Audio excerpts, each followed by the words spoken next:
Welcome to Wife Cheating Story. I hope you have an enjoyable and relaxing time listening. Let's get started. I'm Colin Lake, a 34-year-old cybersecurity consultant based in a mid-sized city somewhere in the Pacific Northwest. The day my entire life imploded began like any normal Tuesday.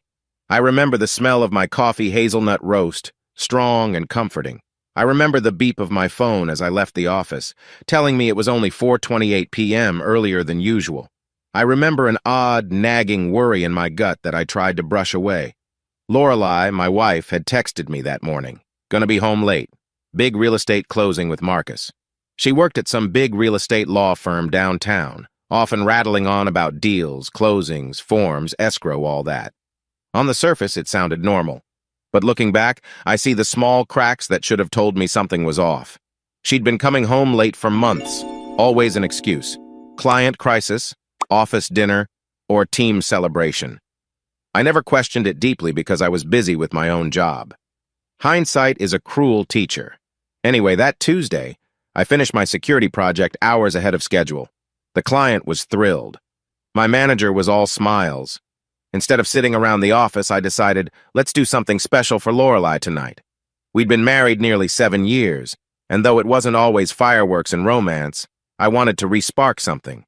Maybe a nice dinner, a bottle of wine, a quiet moment together. I closed my laptop, hopped into my car, and made a quick stop at a wine shop near Westgate Mall. I remember picking out a deep red Malbec, one that reminded me of our honeymoon trip to Napa, one of those couple's memories you cling to, believing it cements your unity. The shop clerk said, "Special occasion?" I half laughed. "Trying to make it special, yeah." He smiled politely, never guessing my life was about to derail. As I drove home, the skies were that pale gray typical of our region, drizzling, but not quite raining. My mind skimmed over work details, lines of code, vulnerability tests, client requests, but my heart tugged me toward an unexplainable anxiety. Usually, I'm calm. I've handled crises at big corporations, data breaches, hacking attempts. My nerves are tough. Yet that day I felt a low-level hum, like a radio station not fully tuned, whispering that something was wrong. Lorelei usually beat me home around 6:30 p.m., except on these so-called late nights. So pulling into our driveway at 5:05 p.m., I assumed I'd be alone. But there was her silver sedan, parked slightly crooked. I frowned. She always parked carefully. She'd told me she had a late meeting with Marcus. So why was her car here? I glanced at my watch. Maybe the meeting got canceled. My mind conjured a benign explanation. Maybe she's sick? Maybe the meeting moved to our house? That's weird. Or maybe she had a reason to come back for paperwork. I cut the engine, stepped out, and felt the damp chill in the air. The house looked normal white siding, a small front porch, a few potted plants. Absolutely nothing to hint at the heartbreak inside. But as soon as I opened the front door, a wave of tension slapped me. The hallway light was on. Lorelei's coat was tossed over a chair, and there a pair of men's shoes. They were polished black loafers, definitely not mine. I set the wine bottle gently on a side table. My chest tightened. Cheating? That's a big leap, right? I tried to rationalize. Could be a relative, a coworker who needed a ride. But my mind said, she said she'd be working late with Marcus. Marcus is a man. The puzzle pieces slid into place in a sickening way.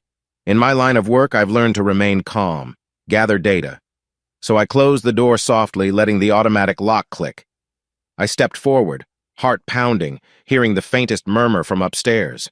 A man's voice, deeper than my own, laughing. My vision started to blur with fury, but I forced myself to remain steady. I tiptoed up the stairs. The carpet muffled my steps. Halfway up, I heard a hushed giggle, definitely Lorelei. My stomach churned. My mind rebelled. No, she wouldn't. She can't. Another voice inside retorted, she's doing it right now. At the top, I paused in front of our closed bedroom door. Correction. It wasn't fully closed. It was slightly ajar, letting out a sliver of lamplight. I heard an unmistakable moan. Something inside me snapped and reformed in the span of a breath. They're having sex in my house, in my bed. Could I be misreading? Maybe it was some weird misunderstanding, right? But then I heard the distinct rhythm of bodies, the gasping, the bed frame squeaking. There was no misreading anything. I wish I could say I kicked the door in or shouted or did something dramatic. but I just nudged it open. My heart hammered so hard I wondered if I'd pass out. In slow motion, I saw Lorelei, half naked, pinned under Marcus. They froze mid-act, like two deer caught in headlights. He was a tall guy, brown hair, sweaty brow, older than me by a few years. Lorelei's face twisted in horror. Time felt warped. I saw all these micro-details. The wrinkles in the sheets, the flushed color on her cheeks, her bra tossed near the nightstand, his belt on the floor. Lorelei squeaked, "Oh my God," fumbling to cover herself with the comforter. Marcus jerked away, stumbling for his pants. I stood, transfixed, a swirl of heartbreak and rage, but the emotion that dominated was a cold clarity. They dare do this in my own bedroom. Marcus stammered, It's not," and I almost laughed at his cliché, "Not what it looks like." Even I could see he knew how lame that sounded. I didn't erupt. I felt this creeping calm settle over me. I'd always known I had a strategic mind, but I never expected I'd use it for personal revenge. In that instant, I decided, I'm not going to be some pathetic cuckold. I'm going to end this my way. I stepped aside. "Marcus," I said in an eerily steady voice, "get out of my house." He stared at me, maybe expecting me to punch him. He mumbled, "Colin, I'm sorry," while yanking on his boxers. My face gave nothing away. Lorelei whimpered, "Colin, please, let me." I cut her off with a raised hand. Marcus grabbed his loafers and practically flew down the stairs. Lorelei scrambled for a robe, tears streaming. I stood there, arms folded, 1,000 thoughts swirling. Should I humiliate them both more? Should I call the cops? Should I record something? But I only said, "Pack a bag, leave tonight." She was trembling. "Colin, it was a mistake, please," I repeated. "Get out." My tone so devoid of emotion it frightened even me. She tried to approach, maybe to touch my arm, but I stepped back as if she were diseased. She collapsed on the edge of the bed, sobbing. "I'm sorry. I'm so sorry," she choked. "It just happened. We've been working so closely, I didn't mean—" I watched dispassionately. My mind was like a computer, scanning options. She looked up at me, mascara streaking. "Please don't do anything drastic. I'll do anything, Colin. Just let me explain." "Explain?" I said softly, feeling the molten anger threatening to boil over. "You were sleeping with him in my house. That's explanation enough." She whispered, "I'll quit my job. I'll never see him again. Just give me a chance." Part of me, maybe a vestige of love, wanted to scream or cry. Instead, I found my breath steady. "Lorelei, you had your chance. It ended the moment you decided to do this."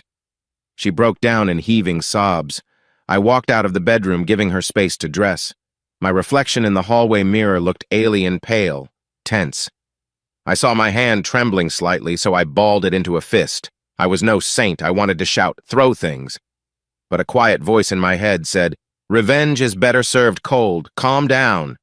Think." Lorelei emerged, wearing jeans and a hoodie, carrying a small overnight bag. She stood near the staircase, eyes pleading. "Where am I supposed to go?" she asked, voice shaky. I shrugged. "I don't care. Hotel, friend's house. Doesn't matter. But you're not staying here." She rubbed her face, trying to contain her sobs. "This is my home too, Colin." I stared with a chilling expression. "Not anymore." Her lips quivered. "Please." I shook my head, pointed to the front door. She opened it and stepped out into the drizzle. She paused on the porch, as if hoping I'd call her back. When I didn't, she disappeared into the dusk. I looked down at the bottle of Malbec I'd left on the side table. Slowly, I picked it up, walked to the kitchen, and set it on the counter. It was meant to be a romantic gesture.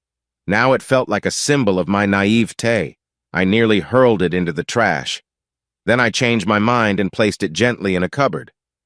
Maybe I'd open it someday to celebrate something else. The house was so quiet. Usually, Lorelei's presence was everywhere, her scented candles, her scattered notes. Now, all I heard was the faint hum of the fridge. I sank onto the living room couch. My mind replayed that image, her with Marcus. My heart twisted. But I refused to cry. I refused to crumble. Instead, I stared at the wall, letting the heartbreak settle like a black cloud in my chest. Then I pulled out my phone, quickly locating an old contact. Wade, my longtime friend from college. If anyone could help me handle the technical aspects of the revenge forming in my mind, it was him. I texted, "Need a huge favor? Call me ASAP." The phone vibrated in seconds. I answered, voice tight, "Wade, I need your help. Lorelai's been cheating." He was silent for half a second, then said, "I'll be right over." I ended the call, exhaling shakily. So that was my plan. Gather the facts, gather the evidence, and then destroy them. An hour after I kicked Lorelai out, I heard the familiar rumble of Wade's old Jeep. He's a tall, lanky guy I met in college. We'd bonded over coding marathons and beer. He's an IT specialist now, freelancing in advanced encryption. Good man to have on your side if you want to systematically dismantle someone's digital life. I greeted him at the door with a nod.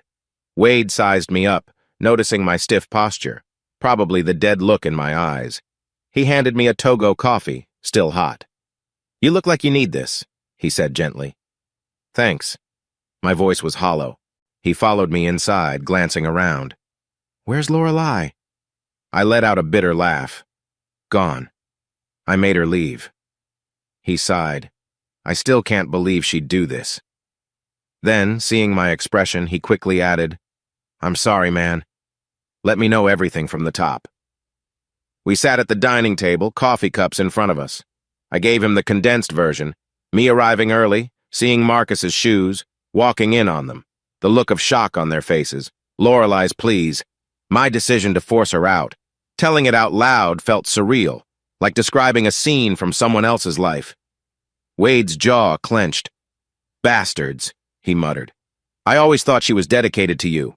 "I never suspected." "Me neither," I said quietly. "But apparently it's been going on for months. She told me she had to stay late with Marcus's on real estate closings. Turned out, yeah, she was staying late with Marcus, all right." Wade gave me a sympathetic look. "Colin, I know this is devastating. Are you sure you're okay?" I drummed my fingers on the table. "I'm not okay. I feel raw, betrayed, furious, but I'm not going to lie down and cry. I want to gather evidence, corner them both. If she wants to cheat, if he wants to screw around with my wife, fine, but they'll regret it." We spent the next few minutes discussing potential angles. Wade suggested a million forms of payback, hacking Marcus's phone, distributing humiliating photos, torching reputations. I listened, letting the swirl of ideas simmer. Eventually, I said, "I'm not looking to do something petty like spamming their social media with memes. I want something more surgical, something unstoppable." Wade nodded, eyes gleaming with a kind of mischievous excitement. "Cyber forensics, maybe? You could track communications.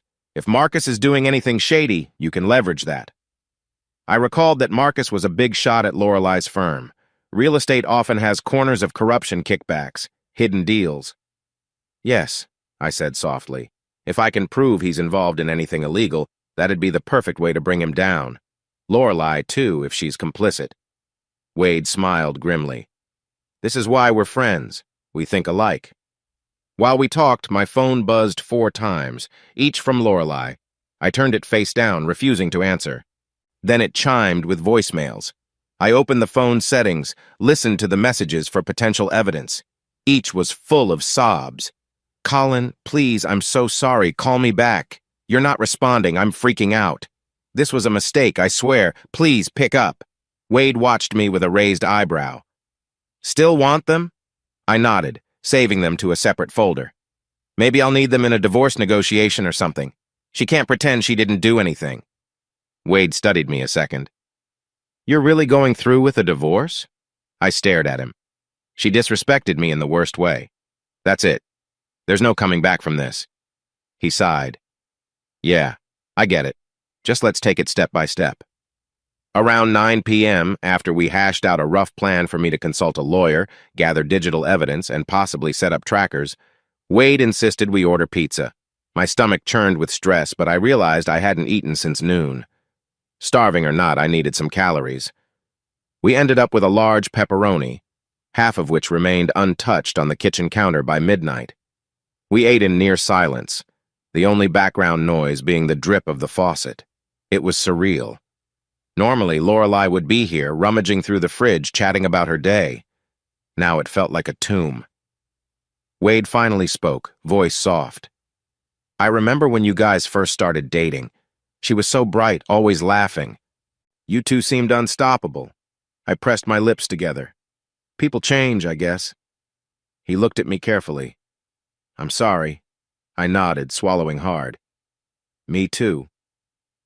When Wade left around 11, I locked the door and wandered the house in a daze. Each room triggered memories of her.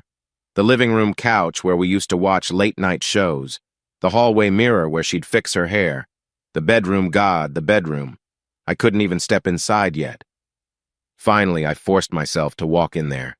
My stomach flipped at the unmade bed, the sheets wrinkled with the imprint of two bodies. I felt a flash of white-hot anger that threatened to make me rip everything to shreds. Instead, I methodically stripped the bed, tossed the sheets in a garbage bag, and dragged it to the outside bin. The pillowcases, too. I couldn't stand the thought of her or Marcus's sweat lingering in my space. Then I took the longest, hottest shower of my life. The water scalded my skin, but I didn't care. I needed to burn away the contamination of what had happened. My mind kept replaying the scene, and each time my resolve strengthened. They will pay. I barely slept that night. My mind whirled with future steps. Contacting a divorce attorney, gathering more info on Marcus. By dawn, I gave up on rest and sat at my laptop with a mug of coffee. First step, check Lorelei's email backups. She'd occasionally used my older desktop for scanning or printing, so I had some of her credentials stored. I typed carefully, heart pounding at the prospect of what I'd find. In my line of work, these steps came naturally. I was basically hacking into my wife's digital life. Sure enough, I discovered a month's worth of flagged messages between her and Marcus. Nothing extremely explicit in plain text, but hints. I can't wait for tomorrow night. Let's skip the formalities. Don't let Colin suspect. Each line stabbed at me. I saved screenshots, meticulously labeling them by date. By 8 a.m., I was on my phone, searching for a top-notch divorce lawyer with a reputation for playing dirty if needed. A name popped up, Vanessa Aldridge. She was rumored to handle high-profile splits with lethal efficiency. Perfect. I dialed her office, voice firm, making an appointment for the next day. The receptionist said, "She's quite booked. Are you flexible next week?" I used my best authoritative tone. "I need to see her ASAP. Money is no object." That line usually works, and sure enough, I got a slot for tomorrow afternoon. I hung up, exhaling. So that was in motion. Next step, coordinate with Wade for the deeper digital infiltration. Just as I was finishing, my phone rang. Lorelei's name flashed. For a second, I considered ignoring it again. But a strange impulse made me answer. I said nothing when I picked up, letting her speak first. "Colin?" she whispered. She sounded wrecked, voice shaky. "Are you there?" I forced my tone to remain cold. "Yes." A hopeful hitch in her breath. "Oh God, thank you for answering. I'm staying at Brooke's house for now. I just need to talk to you about what happened." "What's there to talk about?" I asked, my voice low. She inhaled sharply. "It wasn't planned, okay? I never meant to hurt you. Marcus and I we got close working on deals. It was a mistake. I was bored, stressed. It's not an excuse, but I cut in. You should stop. This doesn't help your case." Silence. Then she said, "I know I messed up. Let me come home. We can figure something out. I love you, Colin." I almost snorted. "Love? You sure have a funny way of showing it," she sniffled. "I deserve that. But please, I'll do anything to fix this. I'll quit my job or we can move away. Just don't throw away our marriage." A swirl of bitterness. "You threw it away the moment you slept with him in our bed," she sobbed softly. "Please, I can't live like this." I let a few seconds pass, the tension thick. Then I said, "You made your choice. Now face the consequences." And I hung up. The moment I set the phone aside, I noticed my hands trembling. My calm facade almost cracked. I felt a wave of grief surge up 7 years together, dissolved by her betrayal. I pressed my palms to my eyes. "Don't cry, Colin, don't." I rummaged for a pen and paper, scribbling down thoughts: divorce, lawyer, gather data, ruin Marcus. Listing them gave me focus. No matter how much pain I felt, I wouldn't let it show. Eventually, I got up, dressed for work.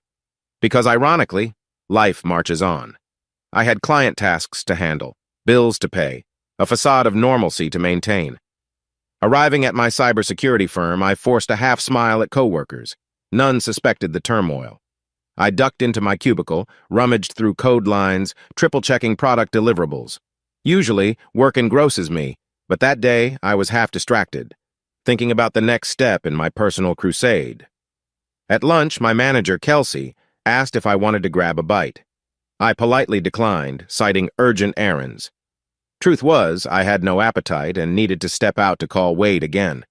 So I left the building, found a quiet corner near some potted plants in the lobby, and dialed his number. He picked up on the first ring. "Hey, man, you okay?" "Not really," I said. "But that's normal, I guess. Listen, I want to escalate our plan.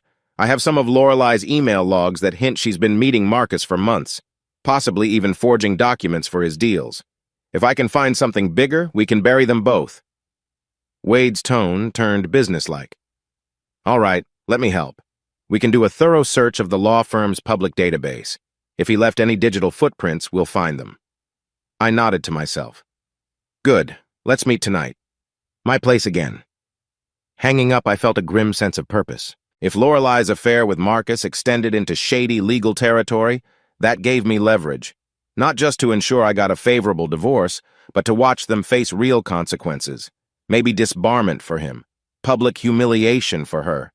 The thought filled me with a savage satisfaction. They won't get away with it. Returning to my desk, I forced myself to push personal matters aside for a few hours, finishing the client tasks. The routine was almost comforting. By 5, I headed home, mind locked on the evening's infiltration project. That night, Wade showed up lugging his laptop bag and a six-pack of some local craft beer. "Figure we might need some liquid courage," he joked, though his eyes were serious. We set up at my dining table. I brewed coffee while he popped open his laptop. He specialized in data mining scripts that could comb through business records, LinkedIn profiles, internal announcements, anything publicly accessible. If the firm has an employee portal that's not well secured, we might glean extra, Wade said. I explained what I already found. Lorelei's personal emails referencing late nights with Marcus. She never spelled out the affair explicitly, but the tone was obvious. Also, mentions of property closings that might not be fully legal. We started a script running, searching the local real estate transaction logs. The hours ticked by. Outside, rain pattered on the windows. At around 10 p.m., Wade's laptop pinged. "Hey, found something! There's a property sale that's flagged for suspicious irregularities. Guess who's the representing attorney? Marcus Hendricks." I leaned over. "Suspicious how?" Wade scrolled. "The sale price was far below market, then transferred to a shell LLC, then flipped for a huge profit a month later. The city's fraud department was investigating but never concluded. Could be a sign of money laundering." My heart pounded. Money laundering? That's more than just a petty violation. Wade smirked. If Marcus was part of that, he's in deep trouble. I felt a burning satisfaction. Excellent. Let's keep digging. If we can link Lorelei to any documents or signatures, that's double trouble. We combed further, cross-referencing the signatory lines. Sure enough, Lorelei's name popped up as the associate who witnessed some of the transactions. My hands clenched the desk's edge. She must have known, or at least suspected something. Wade shook his head. "Man, your wife's sorry. Ex-wife Tobe. She might be deeper in Marcus's affairs than you realized." I stared at the screen. I guess so. Part of me felt a sting, realizing how little I truly knew about her day-to-day. Another part reveled in the idea that I could now prove their wrongdoing. Around midnight, we took a break. Wade headed to the kitchen to rummage for snacks. I leaned back, running a hand through my hair. My phone, silent for hours, suddenly buzzed with a text from Lorelei. "I'm sorry I keep bothering you, but I need to see you, please." I exhaled shakily. For a second, I pictured her, probably curled up in Brooke's guest room, eyes red, phone in hand. I set the phone face down again. No response. This was my stance, no direct contact unless it served my strategy. Wade returned, and we continued piecing together a timeline. By 2 a.m., we had a rudimentary file of questionable real estate deals tied to Marcus, some with Lorelei's signature as a witness. enough to raise serious eyebrows if we turned it over to the authorities or to a well-placed tip line. Finally, we called it a night. Wade left, promising to code a cleaner summary of our findings in the next few days. I locked up, alone once more in the silent house. I crawled into bed, the new sheets still stiff from the store. My mind roiled with heartbreak, anger, and a small sense of grim triumph. They destroyed my marriage. Now it's time for me to destroy them. 2 days passed in a haze, me juggling work tasks with furious behind-the-scenes research. Then came the appointment with Vanessa Aldridge, the divorce lawyer I'd pinned my hopes on. Her office was in a modern high-rise downtown, all glass walls and polished floors. I arrived early wearing my typical business casual, slacks and a button-down. Despite my internal turmoil, I tried to project calm confidence. A receptionist guided me to a spacious corner office.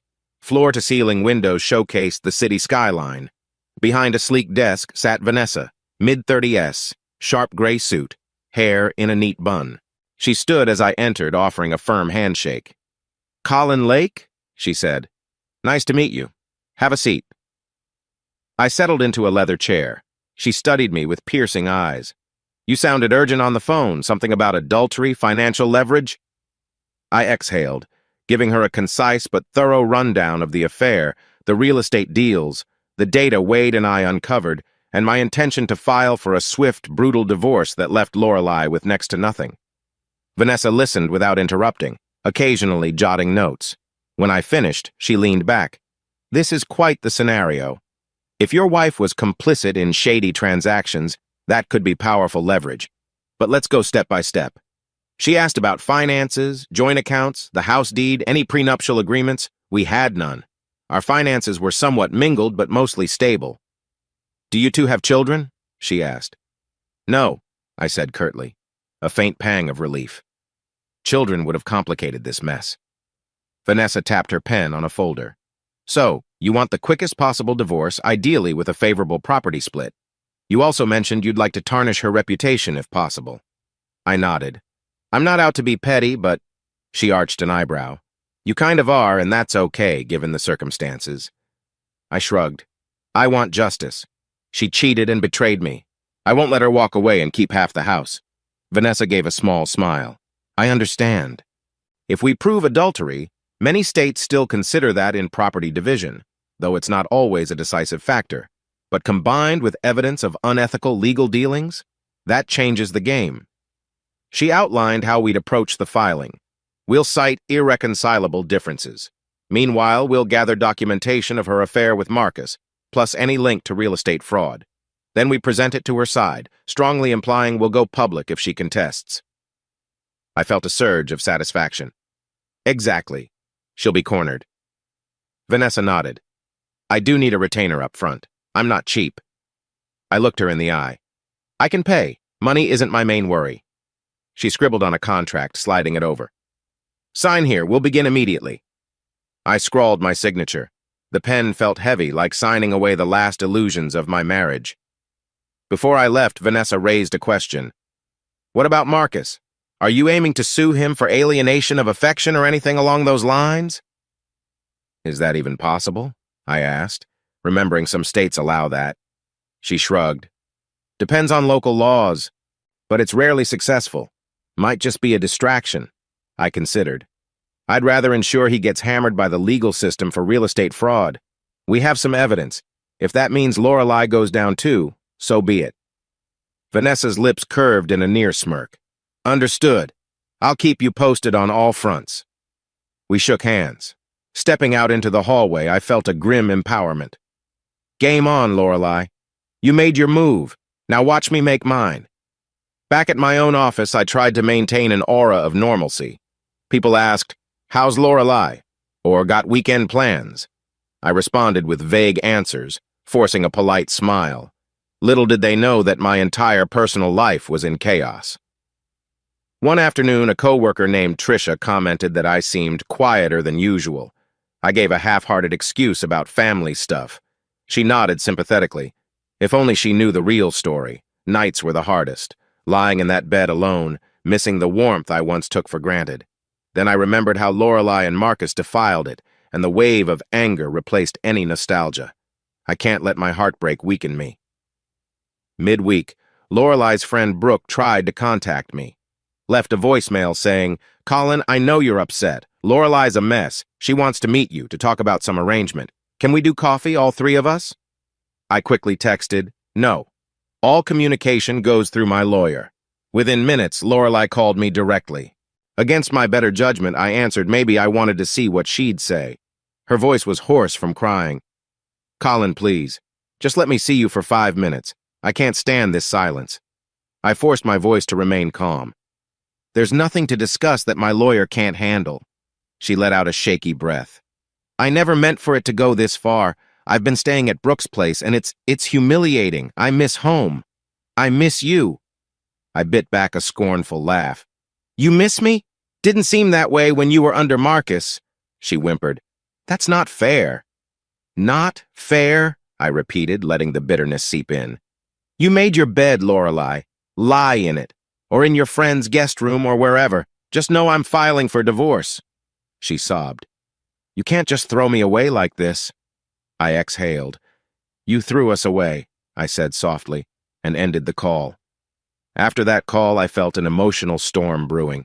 My hands shook. My chest felt tight. She has the nerve to say I can't throw her away? She tossed me aside first. I sat on the couch, trying to calm my racing heart.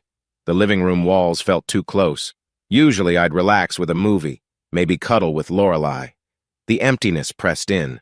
For a terrifying instant, I felt tears threaten. "Don't you dare cry over her." I forced myself up, grabbed a cloth, and started scrubbing the kitchen counter, the stove, the sink, anything to keep moving. Eventually, the physical activity steadied me. "Focus on the plan, Colin," I told myself. "That's all that matters now." 2 days later, Wade came by again with his laptop. We decided to finalize the data we had on Marcus for a potential anonymous leak to a local real estate watchdog or even the authorities if we wanted to escalate. My living room had basically become our hacking headquarters. We sat on the floor, the coffee table covered in printouts, phone screenshots, notes. Wade typed furiously, building a timeline of suspicious property deals, referencing date stamps, signature lines, bank transactions. "Look at this," he said, pointing to an especially glaring discrepancy in a sale price. "That's a huge red flag for mortgage fraud." I nodded grimly. "Marcus is done if this goes public, possibly jail time." He whistled low. "That might also pull Lorelei in if she was complicit." A knot twisted in my gut. Part of me felt a flicker of remorse. Did I want her to face jail? But the bigger part said she aligned herself with him. She took that risk. At some point, Wade must have seen a flicker of conflict on my face. He tapped my shoulder. "Hey man, you okay? You look uncertain." I sighed. I never pictured I'd be orchestrating something that could ruin Lorelei's entire life. We had 7 years together, you know." He nodded sympathetically. "She made her choice. This is about consequences, not cruelty, right?" I licked my lips. "Right. Still, it's a lot to process." He offered a small smile. "You can stop any time, Colin." "But do you want to?" My jaw set. "No. She stabbed me in the back. She can't waltz away unscathed." Wade resumed typing. "Then let's keep going." Around midnight, after hours of sifting data, we took a break, swirling the last of our coffee. My living room lights cast a warm glow, but it felt stark, the emptiness heavy. Wade ventured, "Think you'll ever forgive her?" I stared at the coffee mug. Forgive is too strong a word. Maybe I'll move on eventually, but I don't see how trust can be rebuilt after something like this. He nodded slowly. "Makes sense. What about after the divorce? You planning to date again?" A humorless chuckle escaped me. "Too soon, man. I can't even wrap my head around that. Right now, I just want to ensure I'm not the loser in this story." Wade squeezed my shoulder. "You're not the loser, Colin. She is. And that Marcus jerk, definitely." We ended the night with a sense of shared resolve. Our next step, preparing a neat little folder of evidence to pass along to my lawyer, Vanessa. Then we'd see how best to deploy it quietly or publicly. 2 weeks after I discovered the affair, Vanessa called me. "We've set up a preliminary divorce settlement meeting with Lorelei and her paralegal. No lawyer on her side. Apparently she can't afford one or can't find one willing to represent her quickly. Are you ready?" I swallowed the lump in my throat. Yes, I'm ready. She told me the meeting would be in her office's conference room. Bring any and all documentation you want me to reference. We'll present the terms and hopefully she'll fold. That night, I spread out all my carefully compiled evidence on the dining table, from text messages to property records. I felt a twisted satisfaction seeing how thorough it was. The next morning, I dressed in a crisp navy suit, something I rarely wore except for corporate presentations. In the mirror, I told myself, "You hold all the cards, Colin. Don't let emotion derail you." Driving to Vanessa's office, my heart pounded. This was the day I'd see Lorelei face to face after the initial meltdown. I had to remain composed. When I arrived, Vanessa's receptionist greeted me, leading me to a waiting lounge. My pulse spiked as I spotted Lorelei in the corner, hunched over her phone. She looked up, eyes re-rimmed. She wore a blouse and pencil skirt, but her usual glow was gone. She parted her lips, maybe to speak, but I turned away, focusing on a painting on the wall. A moment later, a paralegal with a briefcase approached Lorelei, whispered something to her. She nodded shakily. I felt her gaze on me, but I refused to return it. Vanessa soon emerged from the hallway, all business. "Colin, let's go in. Miss Lake, your paralegal is with you, correct? Follow us, please." We filed into a sleek room with a long wooden table. Floor-to-ceiling windows overlooked the city. My reflection showed a stern man in a tailored suit, unrecognizable from the naive husband I was just weeks ago. Vanessa took her seat at the head, laptop open, a folder of documents stacked neatly. I sat to her right. Lorelei and her paralegal sat across, both looking tense. Lorelei dared to glance at me, face pinched. I locked eyes with her for a split second, letting her see the coldness there. She swallowed, dropping her gaze. Vanessa wasted no time. "We're here to discuss the preliminary settlement terms for Colin Lake and Lorelei Lake's divorce. We propose an uncontested divorce based on irreconcilable differences. Let's start with property division." She launched into a crisp summary. Colin keeps the marital home, the majority of bank assets, and no spousal support is paid to Lorelei. Lorelei retains only personal belongings, plus a small portion of joint savings. Lorelei's paralegal made a face. "That's extremely unbalanced. Our client demands a fair share, including part of the house equity."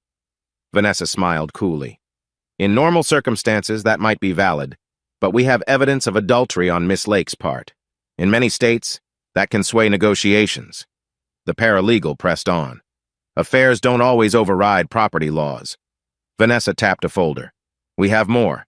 Evidence that Miss Lake participated knowingly or not in questionable real estate transactions with her paramour, Marcus Hendricks, some of which may be criminally fraudulent. We're prepared to present this to the relevant authorities or the Bar Association if Miss Lake insists on contesting." Lorelei's face drained of color. She turned to me, voice trembling. "Colin, please. You can't seriously want to ruin my entire career, can you?" I inhaled slowly, meeting her gaze. "I'm only taking what's mine, Lorelei. You betrayed me. Don't expect kindness." Her paralegal cleared his throat. "Let's not jump to extremes. Miss Lake acknowledges the affair was a mistake. She's willing to settle, but the property division must be at least somewhat equitable."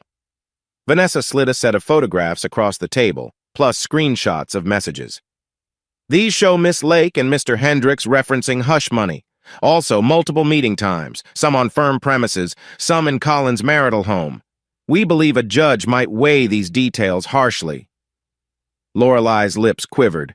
She whispered, "Marcus said it was all legal. I didn't realize how shady it was." Vanessa's tone was razor-sharp. "Ignorance won't protect you from investigation. If you sign these settlement papers, we keep it all under wraps.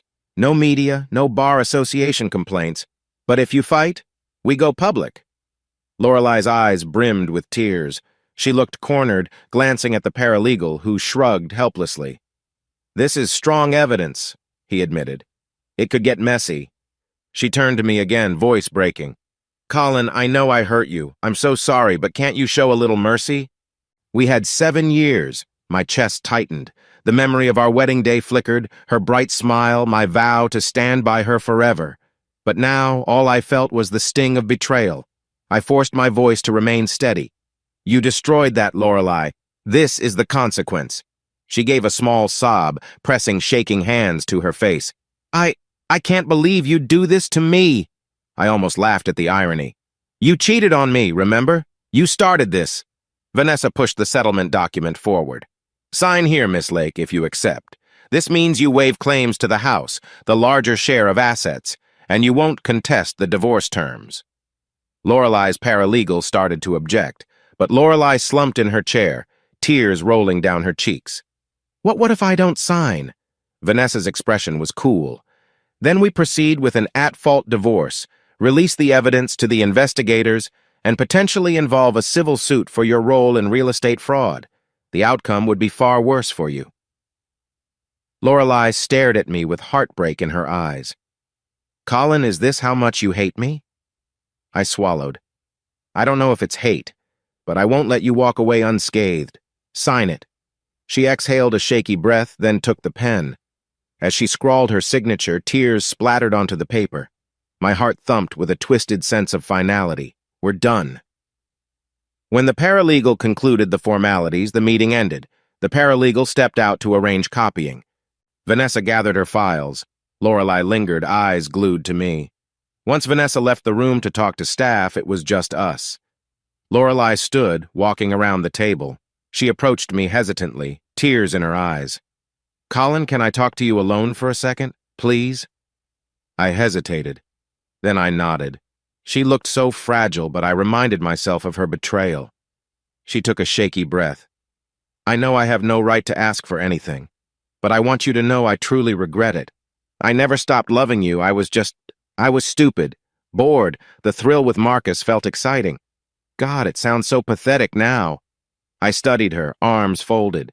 Yes, it does. You threw away our marriage for a fling. She wiped her tears. I can't argue. If there's even a tiny chance you can forgive me. Not for us to get back together, but so I can move on without this crushing guilt. A sardonic smile curled my lips. You want absolution? Sorry, I'm not your priest. You'll have to find your own way to live with what you did. Her shoulders sagged. You changed, Colin. You used to be kinder. I let out a bitter laugh. I used to trust you. Then you showed me who you really are. She sobbed quietly, then whispered, I suppose that's fair. Will you at least believe me when I say I'm sorry? I let a long silence stretch. My mind replayed every moment, from finding Marcus's shoes to her signing away our life together. Finally, I said, I believe you're sorry you got caught. Now go. She gave a despairing nod, stepping back. Goodbye, she murmured, voice trembling. Vanessa walked in, expression unreadable, accompanied by an assistant who had the finalized documents. Lorelei grabbed her purse, eyes downcast, and quickly left. The paralegal trailed behind, throwing me a frustrated glance. Once they were gone, Vanessa turned to me. Congratulations, Colin. You basically got everything. I stood there, feeling an odd mixture of triumph and a dull ache. Yeah, I said quietly. Vanessa patted my shoulder. Look, I know this is emotional, but from a legal standpoint, you won. I forced a nod. Thank you for your help. I appreciate your efficiency. She handed me a copy of the settlement, tucked neatly in a folder. That's it, unless Lorelei tries something in the next few days, but I doubt it.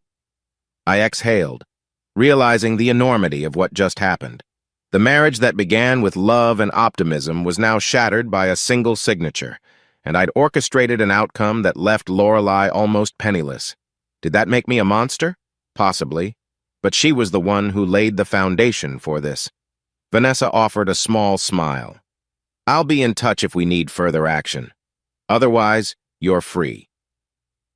Walking out of the conference room, I felt a wave of exhaustion. I trudged through the gleaming hallway, ignoring curious glances from strangers. I'm free, I told myself. But a part of me whispered, you're also alone. Once in my car, I just sat, hands on the steering wheel. I felt no tears, no euphoria, just a numb sense of finality. The quiet hum of the city traffic outside filled my ears. This is what I wanted, I reminded myself. She can't hurt me anymore. Yet I couldn't shake the heavy weight in my chest. I drove home, texted Wade, settlement done. She signed, it's over. He replied almost instantly, Dude, that's huge. Want me to come over? I typed back, Maybe tomorrow. Gonna process tonight alone. He said he understood. Alone in the house that night, I opened that bottle of Malbec I'd once bought for a celebration with Lorelei, fitting in a twisted sense to open it now that she was gone for good. The wine was rich, dark, swirling in my glass. I took a sip, leaning on the kitchen counter. Memories flickered. Our wedding day, her bright smile as we exchanged vows, vacations to the coast, the silly inside jokes that once bonded us. Then the horrifying image of her with Marcus, the betrayal, the final signing. I felt a tear slip down my cheek. Surprised, I brushed it away angrily. She doesn't deserve my tears, and yet heartbreak doesn't obey logic. For a moment, I allowed myself to grieve. Then I squared my shoulders. This heartbreak was overshadowed by an overriding sense of she reaped what she sowed. I step over the threshold carrying a carton of groceries, feeling an odd blend of triumph and hollowness swirl inside my chest. Just 2 days ago, I left Vanessa's office with the final settlement in hand. Lorelei signed, effectively relinquishing her right to the house, the bulk of our savings, and any spousal support. I won, yet I keep tasting a bitter tang in my mouth that no amount of water or coffee washes away. I click the door shut, set the groceries on the kitchen counter, and exhale. This used to be our home. Now it's unequivocally mine. She has no claim, no presence here, not even a stray hair tie or scented candle. I systematically removed every trace of her after the final signing, stuffing it all into garbage bags or boxes for donation. The walls look emptier, the air somehow still. I glance around the living room, half expecting to see her sprawled on the couch flipping channels. Of course, she's not. Instead, the couch is bare, replaced with brand new throw pillows I bought last week, calmer colors. Nothing that reminds me of her old style. The place is quiet. Sometimes it feels like I can breathe better now. Other times it's lonely. You can't have it both ways, I mutter under my breath. I wanted her gone. I demanded it. Now she's gone, and I'm left with this hush that resonates like an abandoned church. Doesn't matter, I refuse to regret a single step. She crossed the line first. Unpacking groceries, I try to focus on normal tasks. Carrots and bell peppers for a stir-fry, some chicken breasts, a new brand of sparkling water. Banal details of single-man life. I never minded cooking for two, but cooking for one as well, it's different. I toss the produce in the fridge, reminding myself I'm free to do whatever I want. No one complains if I skip dinner or eat cereal at midnight. Halfway through stowing away the last bag of oranges, my phone resting on the counter buzzes. For a split second, my chest constricts. Is it Lorelei again? She's texted me 6 times since the settlement, each message more desperate than the last. I know you have no reason to answer, but I'm begging you to talk. Please, Colin, I can't sleep. I've read them, heart pounding, then locked my screen. I told her in the final meeting to leave me alone. She apparently chooses not to respect that. I swipe the phone to see the caller ID. Wade. Relief washes through me. I tap accept. Hey, I greet him, pressing the phone between my shoulder and ear as I wash my hands at the sink. Yo, Wade's voice crackles. You back from the store? Just got in, I reply, drying my fingers on a dish towel. What's up? He hesitates, then blurts, I was checking some local real estate news sites, and guess whose name popped up? A flicker of satisfaction twists my lips. Marcus? Bingo, Wade confirms. There's a rumored investigation, apparently. Something about suspicious closings. Didn't mention him by name, but the scuttlebutt is it's a partner at that big firm downtown, very likely him. I hum. Any direct link to Lorelei so far? Haven't seen. The rumor is about one partner forging documents. They might not realize how many staffers were roped into his deals. I exhale, heart pounding with a quiet glee. He's swirling the drain. Good. He's the one who stoked this fiasco with Lorelei. At least I can tell myself that. Wade's voice softens. You okay, man? I know you got what you wanted, but... I clamp down on that question with a quick shrug he can't see. I'm fine. Let's just say I'm adjusting. He doesn't press, but I hear the empathy in his tone. Anyway, keep an eye on local headlines. This could blow up soon. The meltdown we predicted. A grim satisfaction flares in me. Good. Keep me posted if you see anything else. Wade signs off. Sure thing. And remember, if you ever want to hang out or just vent, my door's open. I murmur thanks and end the call. Setting the phone aside, I ponder the meltdown. Marcus is going down, presumably in flames. Lorelei might get swept in, but that's no longer my concern, right? The next morning, I drive to my cybersecurity firm, pulling into the same parking spot as always. Work is ironically my safe haven, a place where I can bury myself in lines of code and logical puzzles, ignoring the storms in my personal life. But as I walk in, I notice my coworker Trisha giving me a curious glance. Word might be out, because rumors have a way of circulating. Maybe someone saw me at Vanessa's office, or maybe Lorelei told a mutual acquaintance about the divorce. I set my bag down at my desk, sip the coffee I brought from home, and start up my workstation. The whir of the CPU fan is a small comfort, something stable and unchanging. My tasks for the day: reviewing a client's security posture, analyzing logs for any breach attempts.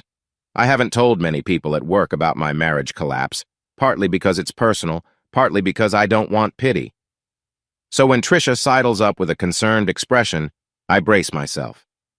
"Hey, Colin," she says gently. "Sorry to bother you first thing, but are you okay? You've been quieter than usual." I feign a casual smile.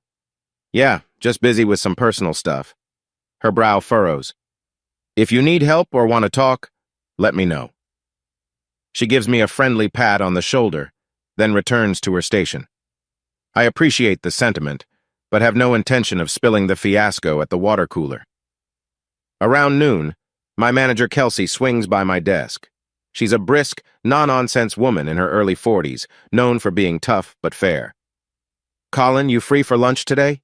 she asks, arms crossed over a neat blouse.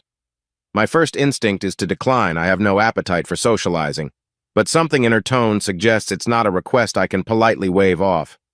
"Sure. Where to?" She mentions a small cafe down the street. We end up walking there under drizzly skies, typical for our region. She's quiet until we order, a Cobb salad for her, a turkey sandwich for me. Once we're seated, she leans forward, clasping her hands. "Colin," she begins, "I'm aware you've been going through personal stress. I'm not here to pry, but I want you to know the company is supportive if you need any time off." I blink in surprise. "I appreciate that, but I can handle my workload." She nods. "Yes, you're still performing, but your mood is different. You used to chat more in the mornings, about random stuff. Now you're subdued." I pick at the edge of my sandwich. "A lot has changed at home." She looks at me sympathetically. "Divorce, I'm guessing?" I give a tight shrug. "You could say that. It's basically settled now." She sets her fork down. "I won't push details, but if you need flexibility, or if you need a referral for counseling, we have resources." My eyes drop to the table. "Thanks, Kelsey. That's actually good to know." She shifts topics to work, discussing an upcoming security project, and we find a comfortable professional rhythm. But I can't shake the sense of being under a microscope. People sense my private meltdown, even if they don't know the specifics. Back at my desk, I try to bury myself in code, but my mind keeps drifting to Lorelei. What is she doing now? Where does she even live? Probably with Brooke, or maybe she's couch surfing. The final settlement left her with minimal money. A small vindictive voice in me says, she earned that fate. Yet a small sliver of guilt stirs. I recall that moment she signed the papers, tears dropping onto the page. The memory unsettles me. She had tears, sure, but she also had raw nerve hooking up with Marcus in my own bed. So guilt or not, I need to stand by my choice. That evening, I'm too restless to go straight home, so I drive around downtown for a while. The city lights blink on as dusk settles, painting the wet streets with reflections of neon. Eventually, I park near a riverside walkway, stepping out into the crisp air. I find a bench overlooking the dark water. I scroll my phone mindlessly, checking local news, half hoping for an article about Marcus's downfall. Instead, I see a short piece on tighter real estate fraud enforcement. No names. I sigh, disappointed. He's probably scrambling behind the scenes, pulling strings, maybe bribing people? A text pings in. From Lorelei, of course. My tension spikes. Should I read it? My finger hovers, curiosity winning over caution. I open the message. Lorelei, 7:16 p.m. Colin, I'm sorry to text again. I just want you to know I found a small place to rent. Don't worry, I'm not on the street, but I keep replaying everything. If you ever feel like you can talk, even just to yell at me in person, I'll listen. I hate how this ended. I'm so sorry. My chest tightens. She's not begging for money this time, just reaching out. I swallow hard, lock my phone, and stare at the water. Don't respond. She made her bed, literally, with Marcus. I force my breathing to slow, counting 4 beats in, 4 out. After a moment, I stand and head back to my car, ignoring the ghost of regret that trails me. Later that night, as I lounge in sweatpants on my couch, half watching some random streaming show, Wade calls again. "Dude, big news," he says, voice electric. "I found a deeper tie between Marcus and a known real estate con man. They apparently co-owned some shell companies used to flip properties for laundered money." My heart leaps. "That's huge. Did you forward it to me?" "Just emailed you the link. The documents are partially redacted, but if you read carefully, you'll see references to him. If this goes mainstream, he's toast." I pop open my laptop, scanning the email. My eyes dance across details. Suspicious wire transfers, short-term property flips. Marcus's name is coded in places, but it's enough to figure out. "This is gold," I murmur. "Maybe I can tip the real estate board or something." Wade hums. "We said we might go anonymous, but maybe we should reveal all. The new war, right?" I glance around my quiet living room, feeling a savage streak.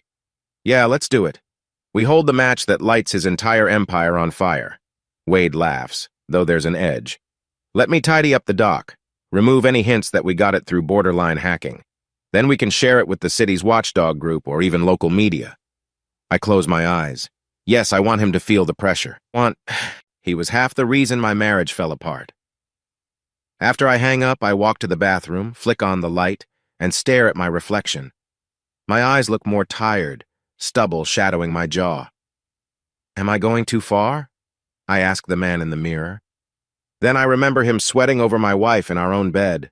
No, this is justice, not cruelty. I reaffirm that to myself, letting the fury overshadow doubt. With the big decision made exposing Marcus's deeper corruption, I sense a renewed sense of purpose. If Lorelei was only partially complicit, so be it. She can face the fallout. I told her 1,000,000 times not to cross me. Or maybe I never said it, but she should have known. I email Vanessa a heads-up. We might have strong new evidence of Marcus's wrongdoing. Is it relevant to me? Possibly not, but thought you should know. She replies swiftly, "Colin, we can use it if needed, but your divorce is essentially finalized. Just be cautious. We don't want blowback." I shrug. Blowback or not, I want him to face consequences. For Lorelei's sake, for my own shattered illusions. The day drags on with me half doing code reviews, half daydreaming about the day the headlines scream, "Corrupt real estate attorney indicted." By late afternoon, I can't stand the office anymore and ask Kelsey for permission to leave early. She eyes me with concern, but says, "Sure, you have some PTO to burn. Take care." I hop in my car, heading home under the brooding sky. The dryness in my throat signals I might be pushing too hard, letting revenge swirl my every thought. But I can't help it. The wound is too fresh, too deep. An hour later, as I'm half dozing on the couch, there's a knock at my door. My muscles tense. No one visits without calling. I check the peephole. It's Brooke, Lorelei's friend. She stands on my porch, arms folded, hair damp from the drizzle. My gut churns.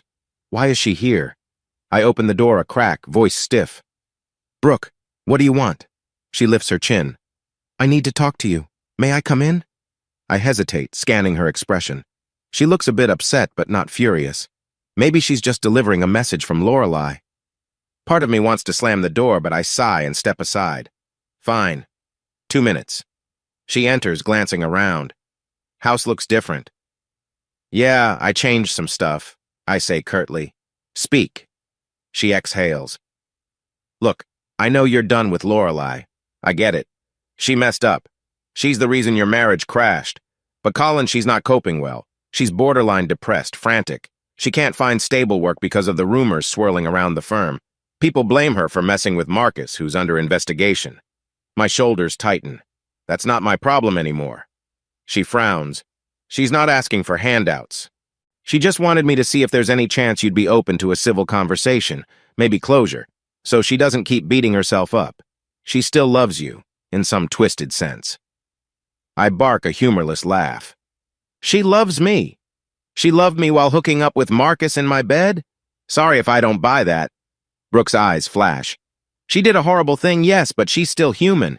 And you were her husband for years. I clench my jaw. And she's the one who wrecked that. If she's depressed, that's unfortunate, but not my responsibility. Brooke sighs, stepping closer. Colin, I'm not defending what she did, but I've never seen her this low. She's even worried about her mental health.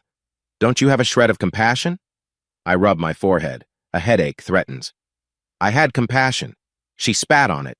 Now, if she's in trouble mentally, she should seek therapy. I'm not her therapist. Brooke's gaze flicks around the living room. You changed everything. It's like you're erasing her existence. I cross my arms. That's the idea. She purses her lips. Fine. I told her I'd try. You obviously refuse. I guess I can't force you to talk to her. Then her eyes soften slightly. I used to admire how you two were unstoppable. It breaks my heart seeing it crumble into hatred. My voice drops. Hatred, heartbreak, whichever. This is what it is. She lingers a moment, then heads to the door. I'll let her know. Don't be surprised if you regret your coldness one day. I stiffen. I doubt it. Without another word, she slips out into the drizzle. I lock the door behind her, my heart pounding. Regret my coldness? The only thing I regret is trusting Lorelai in the first place. Feeling rattled, I dial Vanessa. She picks up with her usual crisp tone. Vanessa Aldridge speaking. It's Colin, I say, pacing the living room. Lorelai's friend just showed up, basically guilt-tripping me about Lorelai's mental state. Is there any legal angle I need to worry about? Something like emotional distress claims? Vanessa is silent for half a beat. Not typically. She signed the settlement. She can't come back for more unless she proves some extreme scenario, which is unlikely. Are you worried about her well-being or your liability? I swallow. She's apparently depressed, but no direct threat of self-harm was mentioned. I want to be sure she can't twist this legally. Vanessa's voice is calm. From what you've told me, no. She has no ground to sue for emotional damage from a divorce that resulted from her affair. If she tries, I doubt any court would take it seriously. Relief washes through me. All right. Good. I'm sorry to bother you with personal drama. She chuckles lightly. It's part of my job. Keep your boundaries. If she's truly in mental crisis, maybe family or professional help is best. Don't let them bully you into stepping back as her caretaker. I nod, even though she can't see me. Thanks, Vanessa. We hang up and I release a tense breath. So there's no direct threat. I still feel uneasy, but I won't be manipulated into pity that undoes everything. The rest of the night, I zone out in front of the TV, flipping through streaming shows I barely register. My appetite for dinner is minimal, some microwaved leftovers from earlier in the week. My phone remains silent, no new texts from Lorelai or Brooke. Good. Or maybe I'm disappointed? No, don't go there, Colin. I end up scrolling social media, that mindless nighttime habit. I see old photos from a vacation with Lorelai. My stomach twists. We looked so happy in those pictures, beach sunsets, wide smiles. What a lie. I delete a bunch of them from my profile, block Lorelai's account so I won't see her. Another step in erasing her from my existence, as Brooke observed.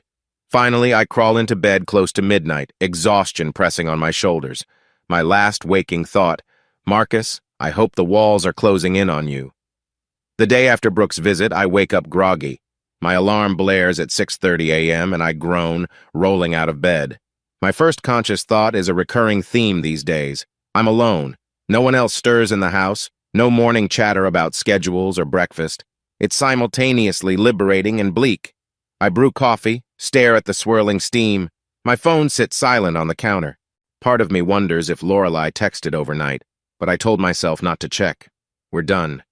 She's a footnote in my life now, except my heart hasn't gotten that memo fully. She's depressed, a tiny voice whispers. You used to care about her well-being. I crush that voice. She forfeited my care. After a half-hearted attempt at breakfast, I decide to skip the office and do remote work. I log into the company VPN, replying to emails about code reviews and vulnerability scans. The monotony of tasks keeps me from spiraling into emotional introspection. Around 10 a.m., while I'm scanning log data, a push notification pings from the local news app on my phone. Headline: Real estate partner under investigation for fraud allegations.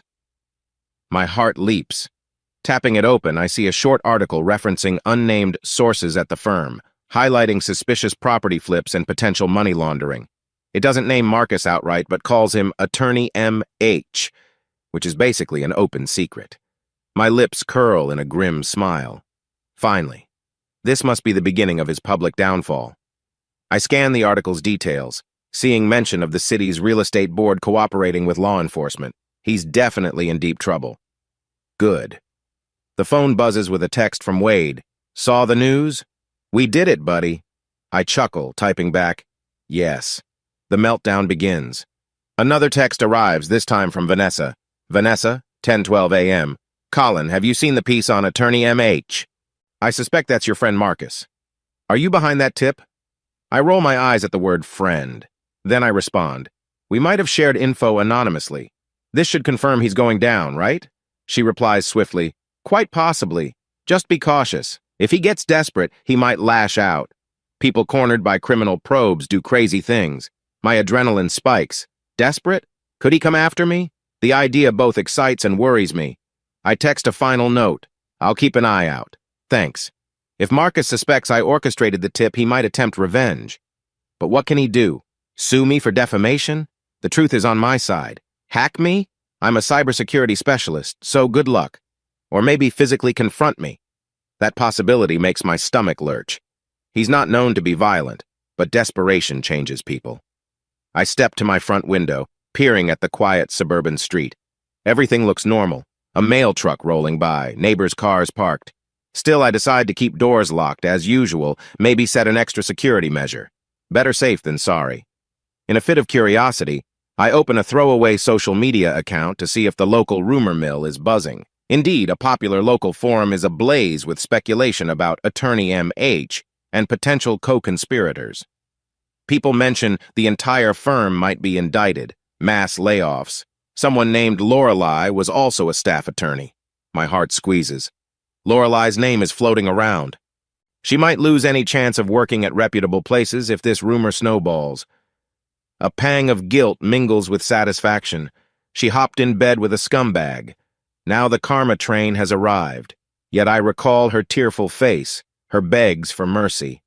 Shaking my head, I close the forums. I refuse to let pity sabotage me. Close to noon, my phone chimes with a voicemail. I see an unknown number, but guess it might be Marcus. My pulse spikes. Setting my jaw, I tap to play it on speaker. Male voice, trembling with anger.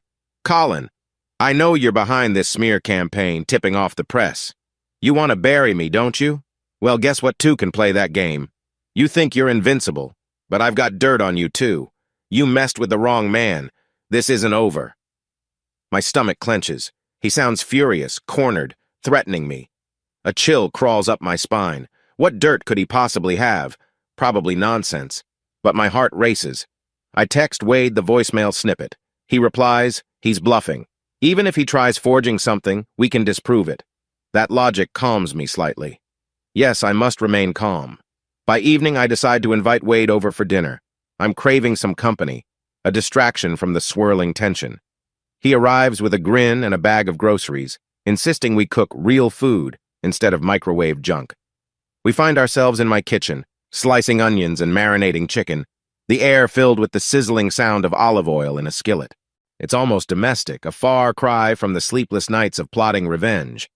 While we saute peppers and onions, Wade gently asks, "How you holding up with all the news about Marcus's meltdown?" I shrug, stirring the pan. Part of me feels vindicated. Another part I don't know. I'm always second-guessing now. Like, am I pushing this too hard?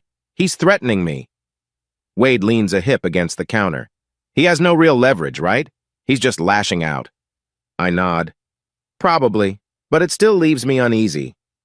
He flips a chicken breast. You want to back off? Swallowing, I meet his gaze. No, not after all this.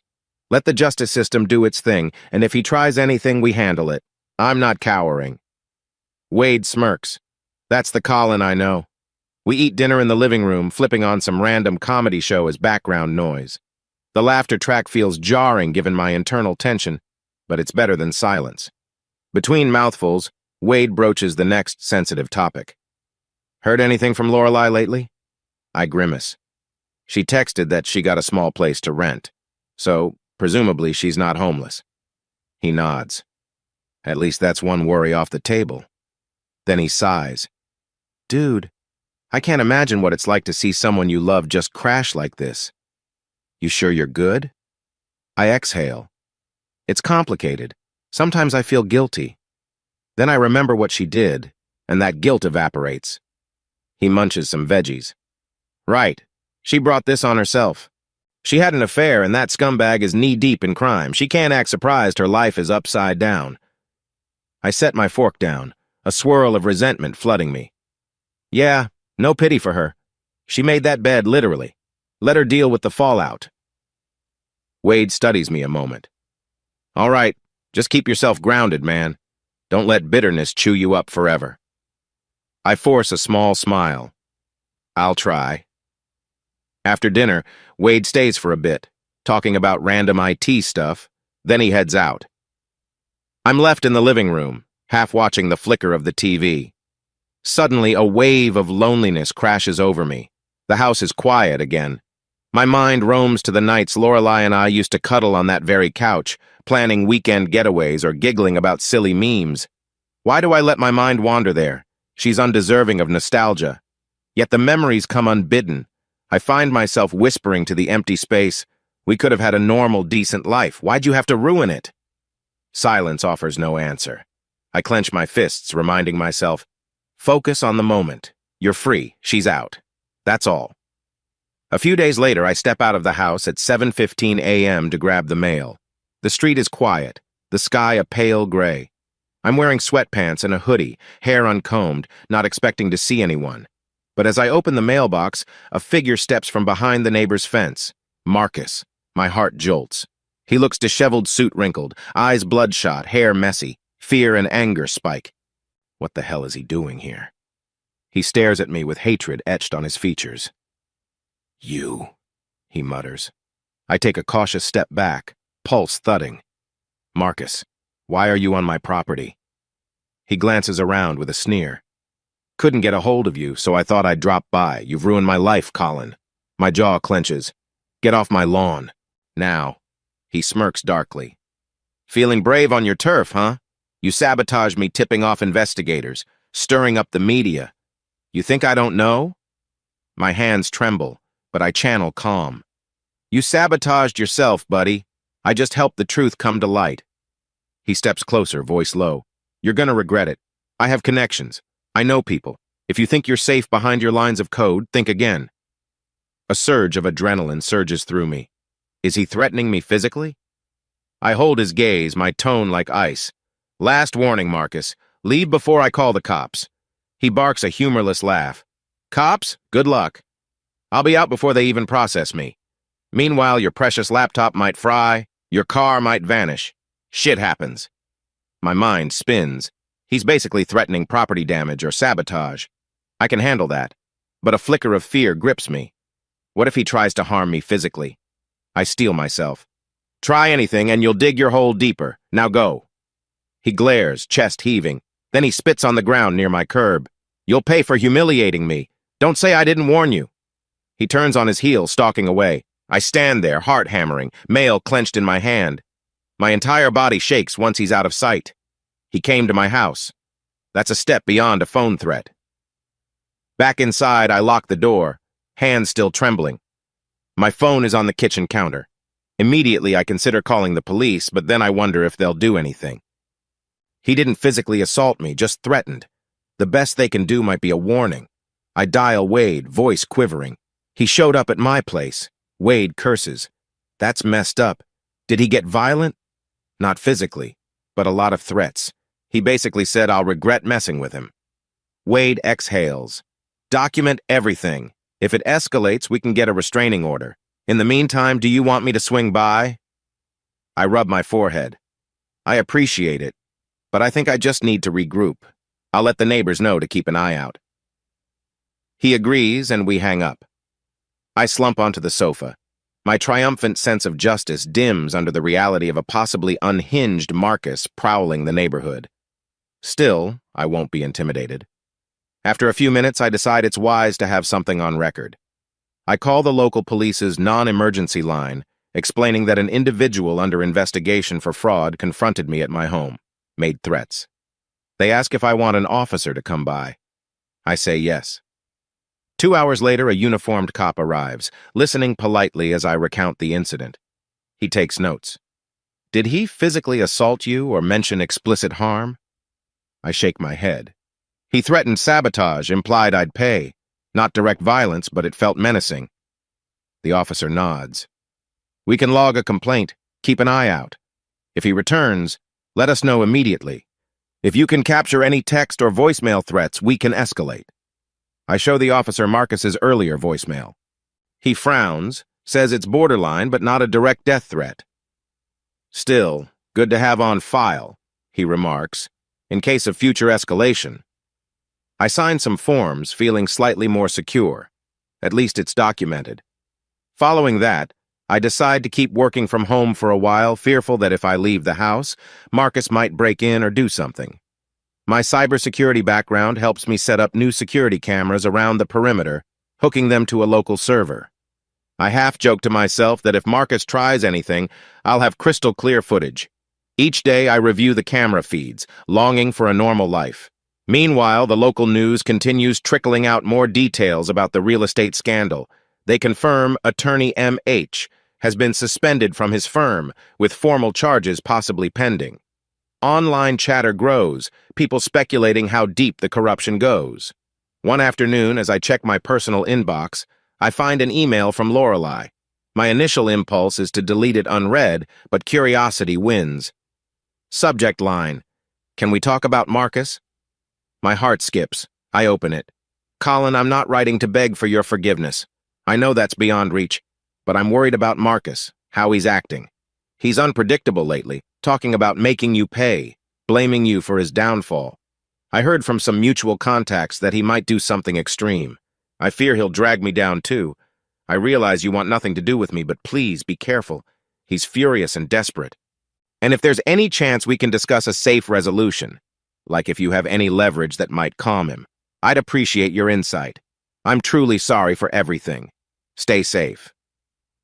Lorelei. Reading it, I feel a swirl of vindication, so even Lorelei warns me about him?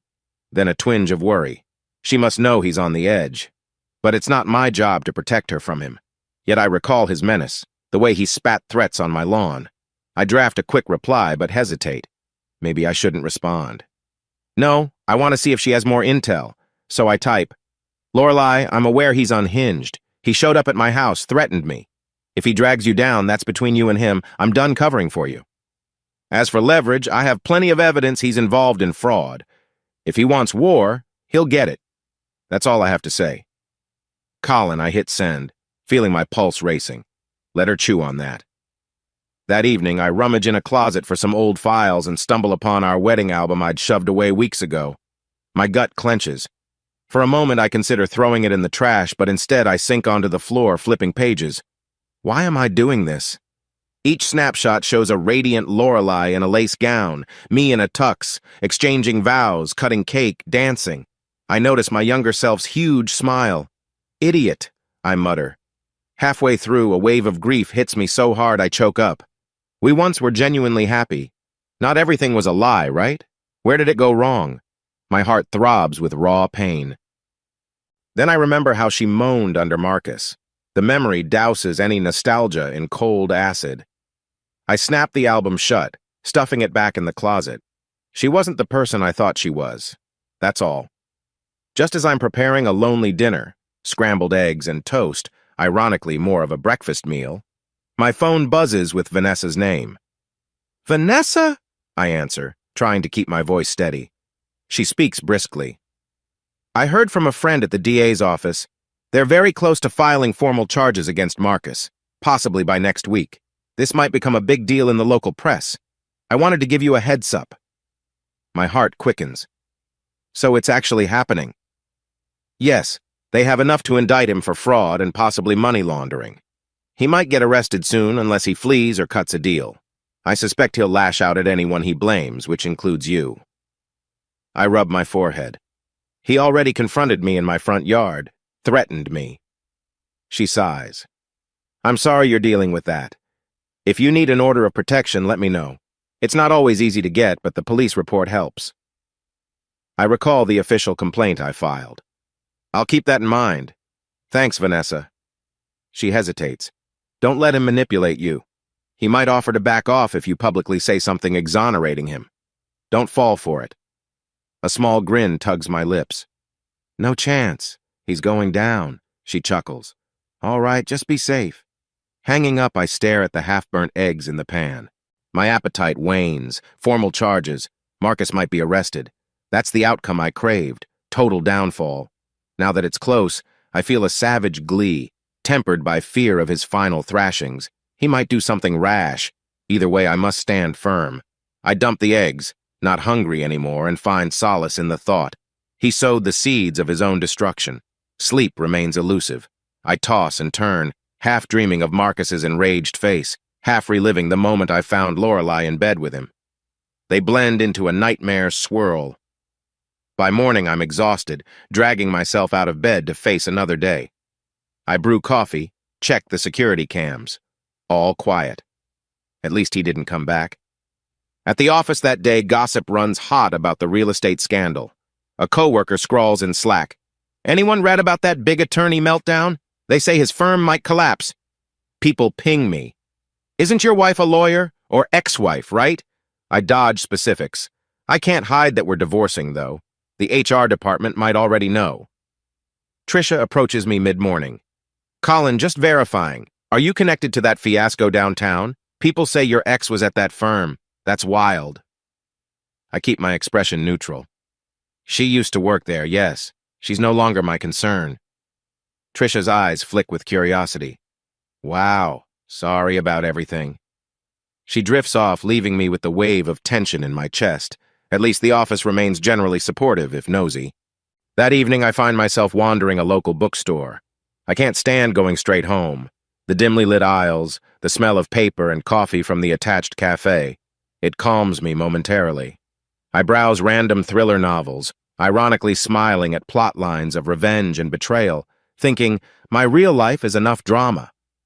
Grabbing a random paperback, I settle in a corner chair, scanning the first chapter. But my mind can't focus. I keep replaying the impending charges, Marcus's threat, Lorelei's regrets. I wonder if I should get that restraining order, or if that'd provoke him more. Eventually, I buy the paperback out of guilt for occupying a seat. Then I drive home under the city's neon glow, the damp roads reflecting headlights. Another day survived. At midnight, I'm half dozing on the couch, the newly purchased novel lying unread on my chest when my phone vibrates. Another email from Lorelei. My stomach twists as I open it. Colin, Marcus is in full meltdown mode. He might do something crazy he's ranting about, coming after you financially or physically. I don't want your blood on my hands. Please, consider going to the police. This is beyond me now. I know you despise me, but I can't just watch him ruin more lives. I'm so sorry again. You have no reason to trust me, but I'm just giving you a heads up. Lorelei. A chill prickles my skin. She's repeating what I already know. But the phrase, I don't want your blood on my hands, rattles me. Could he truly escalate to violence? I check my cameras again, front yard empty, backyard quiet, doors locked. Is this how I live now? Always looking over my shoulder? I type a brief reply. Lorelei, thanks for the warning. I've filed a police report. If he tries anything, he'll land in jail faster. This doesn't change anything between us. Don't mistake it for me forgiving you. Colin, I send it. Then toss the phone on the coffee table, pressing the heels of my palms into my eyes. My head throbs. Anger, sadness, fear, all swirl in me. Will I ever know peace again? Days slip by with no direct confrontation, though I remain on high alert. Then one morning, I'm stepping out to retrieve the trash bin from the curb when I notice a smear of spray paint across my fence. Traitor. My pulse spikes. Marcus. That had to be him. None of my neighbors have reason to brand me traitor. Fury boils. I snap photos, call the non-emergency line again. An officer arrives, shakes her head sympathetically, takes more notes. She says they'll increase patrols in the area. My neighbor across the street, an elderly man named Mr. Holden, approaches me, eyes wide. I heard someone skulking around last night but couldn't see who. Next time I'll call 911. Thanks, I mutter, chest tight. So he's escalating vandalism now. After the police leave, I stare at the graffiti. Traitor. The irony is thick, as if I'm the one who betrayed someone when Marcus is the real betrayer. But I guess from his twisted vantage, I betrayed him by exposing his crimes. Or he thinks I took Lorelei from him. I spend the morning scrubbing the paint, cursing under my breath. The stench of cleaning chemicals fills my nose. My arms ache from scrubbing. That hateful word slowly fades, but the memory won't. When I head inside, I call Wade, updating him. He curses. That's next level petty. You sure you don't want me to drive by at night, keep watch? I sigh. I appreciate it, but the cops said they'll pass by more often. Plus, my cameras might catch him if he tries again. Wade exhales. All right, just know I'm here if you need backup, and if you catch him on camera, we can press charges right away. Yep, I'll stay vigilant. He hesitates. How are you emotionally, man? This is insane. You deserve a break. I rake a hand through my hair. Feels like I can't rest until he's arrested and locked up. I'm exhausted, but I'll hold on.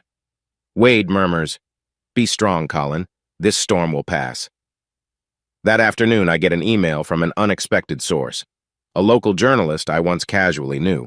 The subject, "Care to comment on allegations from Lorelei Lake?" My chest tightens. I open it. "Colin, I'm a reporter for the local news. Miss Lake reached out, providing a statement about the meltdown at her former firm. She claims you hold key evidence that can clarify the extent of fraud. She also expressed fear for your safety. Would you be willing to go on record or provide further info?" I lean back in my chair, stunned. So Lorelei is telling the press about me now? Why?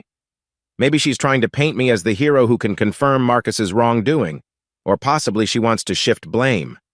I rub my temples. Do I even want to talk to the press? I forward the email to Vanessa with a question. Should I respond?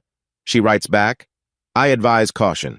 If you want to strengthen the case against Marcus, we can do so through official channels, not press interviews that might risk defamation suits.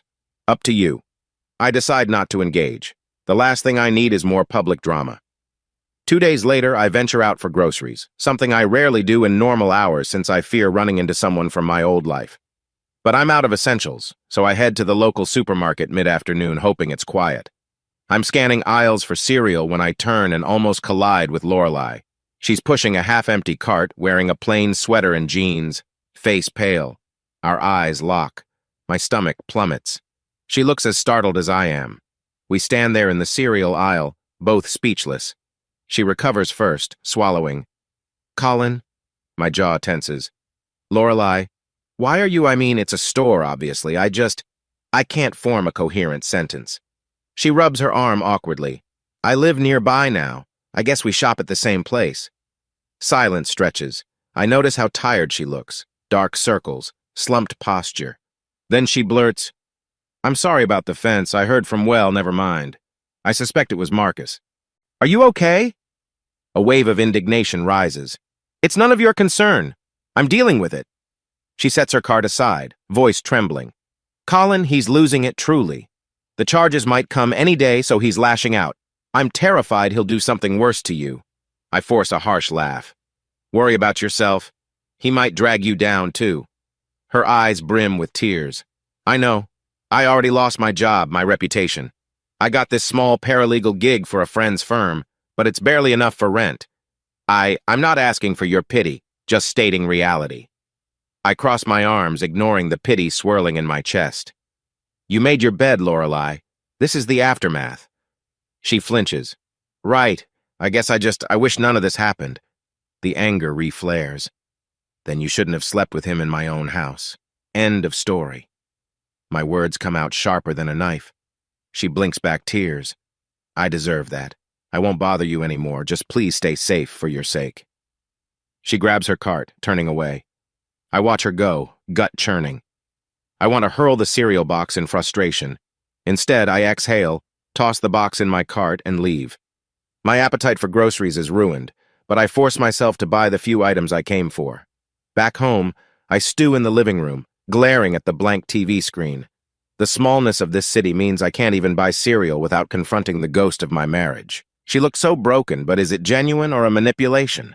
My phone rings. Another unknown number. Marcus again? Warily, I pick up. Hello? A woman's voice. Colin, hi. I'm Jessica from the local paper. We'd love a quote about the real estate fiasco involving Miss Lake and Mr. Hendricks. Miss Lake directed us to you, says you have key info that might clarify who's truly to blame. I clench my fist. I have no comment. Don't call again. She tries to protest, but I hang up. So Lorelei apparently nudges the press my way, maybe hoping I'll confirm her minimal involvement. Not my problem. Days pass with tension coiling. My mailbox once had a dead rat stuffed inside. Disgusting. Another act of intimidation, presumably. Each time I file a complaint, the police can't do much without direct evidence. My cameras catch a figure at night, but it's too dark to confirm it's Marcus. He wears a hoodie, presumably. This is psychological warfare. I stand in my yard on a gray afternoon, surveying the damage, the fence still tinted from that graffiti, the memory of the rat haunting me. Part of me wonders if I should just pack up and move, but that feels like letting him win. I love this house, my house. I vow not to be driven out. One night, nearly midnight, my phone blasts with an incoming call from Lorelei. My heart skitters. I shouldn't answer, but a weird impulse says maybe it's urgent. I pick up, voice clipped. What? She's crying, voice trembling. Colin, I just found out Marcus was outside my apartment. He pounded on my door, screaming your name, saying I ruined his life. He's blaming me for hooking him up with you or some nonsense. I'm scared. I feel a stab of alarm. Call the cops, Lorelei, not me. She sniffles. I did. They took him away, but I'm terrified he'll come back or come after you next. Colin, he's unraveling like I've never seen. My throat constricts. Even though I despise her betrayal, I can't help some residue of concern. Stay at a friend's place if you can. This guy is dangerous. She sobs. I know. I'm so sorry. If I never got involved with him, anger flares, but I keep it in check. It's done. Just keep yourself safe. And yes, I'm on alert too. Good night. Without waiting for more, I hang up. My heart thunders. He's harassing her as well? He's truly lost it. The next morning, a detective calls me, referencing the earlier reports. She says, Mr. Hendricks was briefly detained last night after causing a disturbance at Miss Lake's residence. No major charges, but we have it on record. We'd like to remind you both that if you suspect immediate danger, call 911. I bite back frustration. So he was detained and released? That's it? She sighs. Yes, under the current laws, we can't hold him unless he's actively harming someone or there's a formal protective order in place. We're monitoring him. The fraud investigation is separate and might lead to an arrest soon. My shoulders slump. All right, thanks. So he roams free. Later, I phone Vanessa, voice taut. He's terrorizing Lorelei and me indirectly. Is there a fast way to get a restraining order? She explains the procedure. We can file for a protective order citing repeated threats and vandalism. The judge might grant a temporary order, but you'll have to appear in court with evidence. Are you prepared for that? I exhale. I have partial camera footage, police complaints, the voicemails. Let's do it. She promises to draft the filing. My mind thrums with the tension of possibly facing Marcus in court for a protective hearing. But better than living in fear. That afternoon, an email arrives from Lorelei. Colin, I'm sorry I called so late. I panicked. He threatened me. I know you're probably done hearing sorry, but I needed you to know I never wanted to drag you into more drama. Thank you for picking up. I might stay with Brooke again for a few days. Marcus is blaming me for causing you to expose him. But we both know you had your reasons. I just hope we can both be safe until the authorities do something. Take care. Lorelei. I read it twice. She's acknowledging that my exposure of Marcus was my own revenge, not something she orchestrated. At least she's not claiming innocence. Let her hide if she must. I type no reply, ignoring the swirl of complicated feelings. Over the weekend, I remain mostly holed up at home, scanning the cameras, checking the yard for new vandalism. None occurs, but the psychological strain is huge. I jump at small noises, keep a baseball bat near the front door. It's not how I want to live. Saturday night, Wade invites me to a small get-together with some old college pals. I almost decline, but he insists. You need a break from your fortress. I relent, driving to his place in the early evening. At Wade's apartment, we gather, me, Wade, and two other buddies from back in the day, Rob and Jenna.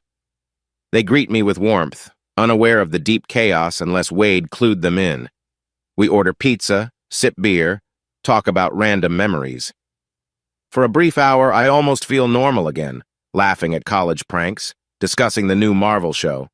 But eventually the conversation lulls, and Rob casually says, "So Colin, I heard you're single again?" Wade shoots me an apologetic glance, but I wave it off. "Yeah, the marriage ended," I say simply, sipping beer. "It's complicated.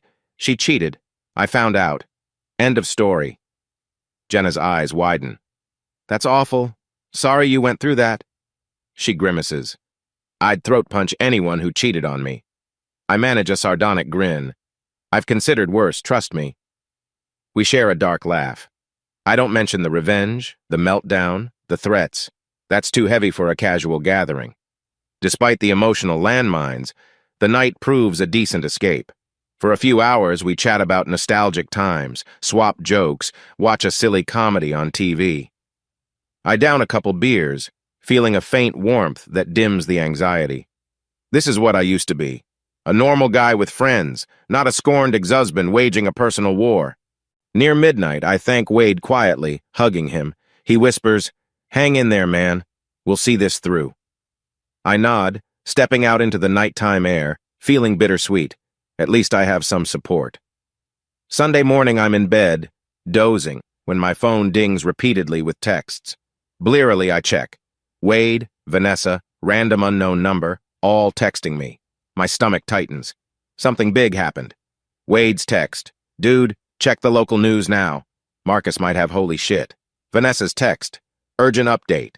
Marcus was reportedly arrested overnight. Possibly had a violent altercation." I scramble to open a news site. Headline leaps out. "Attorney MH arrested after late-night brawl. Fraud charges also official." My heart hammers as I read the details. Apparently, Marcus got into a physical fight at some bar, resisted arrest, and the police found an outstanding warrant for fraud. They took him into custody. He's actually behind bars now? Relief, shock, and adrenaline swirl in me. This might be the end of his reign of terror. I keep reading. The article says he caused property damage, threatened bystanders, and the cops recognized him from prior complaints. No bail set yet. I slump on the couch, phone in hand, trying to calm my racing heart. Marcus is in jail, presumably, so his meltdown peaked in a bar fight. Good riddance. My shoulders sag with relief. He can't come harass me or Lorelei if he's locked up. I dial Wade. He picks up on the first ring. "You see it?" "Yes," I exhale. "He's done, right?" Wade chuckles. "Seems so. He's got the fraud charges on top of assault charges. Probably can't easily bail out. They'll keep him until arraignment, I guess." I swallow. "So maybe I can breathe now." "Hell yeah. No more spray paint or dead rats," Wade jokes, the tension broken. My mind shifts to Lorelei. She must be relieved too, or maybe she's in shock. Part of me wonders if I should text her. No, let her read the news. She's not my responsibility. But my chest feels lighter. That day passes in a strange calm. I do chores, watch some random cooking show, and realize I'm not glancing at the security cams every 5 minutes. My stomach unclenches for the first time in weeks. He's behind bars. Around sunset, my phone pings with an email from Lorelei. "Colin, I'm sure you saw that Marcus was arrested last night. I feel guilty, like I set a chain of events that led us all here. But maybe it's best for everyone that he's no longer free to terrorize. I'm relieved, though also sad how it ended. We all lost something. I won't bother you again, but if you ever need to confirm details for police or if I can help in your protective order, let me know. Otherwise, I guess this is goodbye. I'm sorry." Lorelei reading it. I sense her resignation. She's acknowledging an end. We all lost something, indeed my illusions, her career, his freedom. Should I respond? After a long pause, I type, "Lorelei, yes, I saw. It's probably safer for both of us. If the police need me, I'll handle it. Good luck. Colin Short, neutral, final. That night, I realize I feel calm. A heavy weight lifts. The man who threatened me is caged. Lorelei, though still regretful, is out of my life. The house is quiet, but it's not ominous anymore. It's peaceful. I glance at the fence, faint remnants of his graffiti. I might repaint it tomorrow, a symbolic reset. I wonder if I should celebrate, pop open a better bottle of wine than that Malbec fiasco. Maybe. Instead, I brew a mug of chamomile tea, step onto the back porch, and watch the moon rise over the distant rooftops. My mind drifts, imagining a future free from fear or heartbreak, though I'm not naive enough to think I'm fully healed. At least now, Chapter 8 of my life is at a calmer stage. The meltdown happened. The vortex of rage ended with him in a cell. Lorelei's drifting somewhere, presumably forging a new path without me. I have no illusions of reconciling. That's done. I sip my tea. The night air is cool, whispering across my skin. For the first time in a while, I inhale deeply without tension constricting my lungs. Maybe I can let go of the bitterness now, I muse. But that's a longer process. 2 weeks have passed since the news broke that Marcus was arrested. 2 weeks of strange quiet, where I almost catch myself looking over my shoulder for signs of him only to remember he's locked up, presumably awaiting arraignment for fraud and assault. The tension in my chest, once so constant, has begun to lessen. But there's still a part of me that can't relax fully, as if expecting the next disaster at any moment. Life at my cybersecurity job is steady. Coworkers still whisper about that big real estate scandal, and occasionally glance my way. But the gossip has cooled. My manager, Kelsey, quietly told me I could take a leave if I needed to recover from personal stress. I declined, wanting normalcy. Sinking into lines of code is easier than confronting the swirl of leftover anger, heartbreak, and relief. I find myself taking a new route home sometimes just to feel like I'm changing old patterns. The roads meander along a small river on the outskirts of town. The evening sun glitters on the water. A gentle scenic route. It's a small gift to myself. Space to breathe, to note that I've survived the worst. Interestingly, I haven't heard from Lorelei since that last email, where she mentioned she was relieved about Marcus's arrest but still burdened by guilt. At first, I expected more messages, pleas for conversation, confessions of regret. But the silence stretches on. Maybe she finally accepted that I want nothing to do with her. Or perhaps she's busy dealing with her own fallout finding stable work, coping with possible blowback from the firm's meltdown. Part of me wonders if I should check on her well-being, purely from a human standpoint. Then I recall the raw betrayal, the nights of anguish. The memory of them in my bed remains an open wound. She's not my responsibility anymore. Saturday morning, I decide to repaint the fence where Marcus's hateful graffiti once lingered. I gather supplies, paint cans, brushes, a drop cloth. My phone remains tucked away in a pocket, ringer off. I need a day unplugged from digital drama.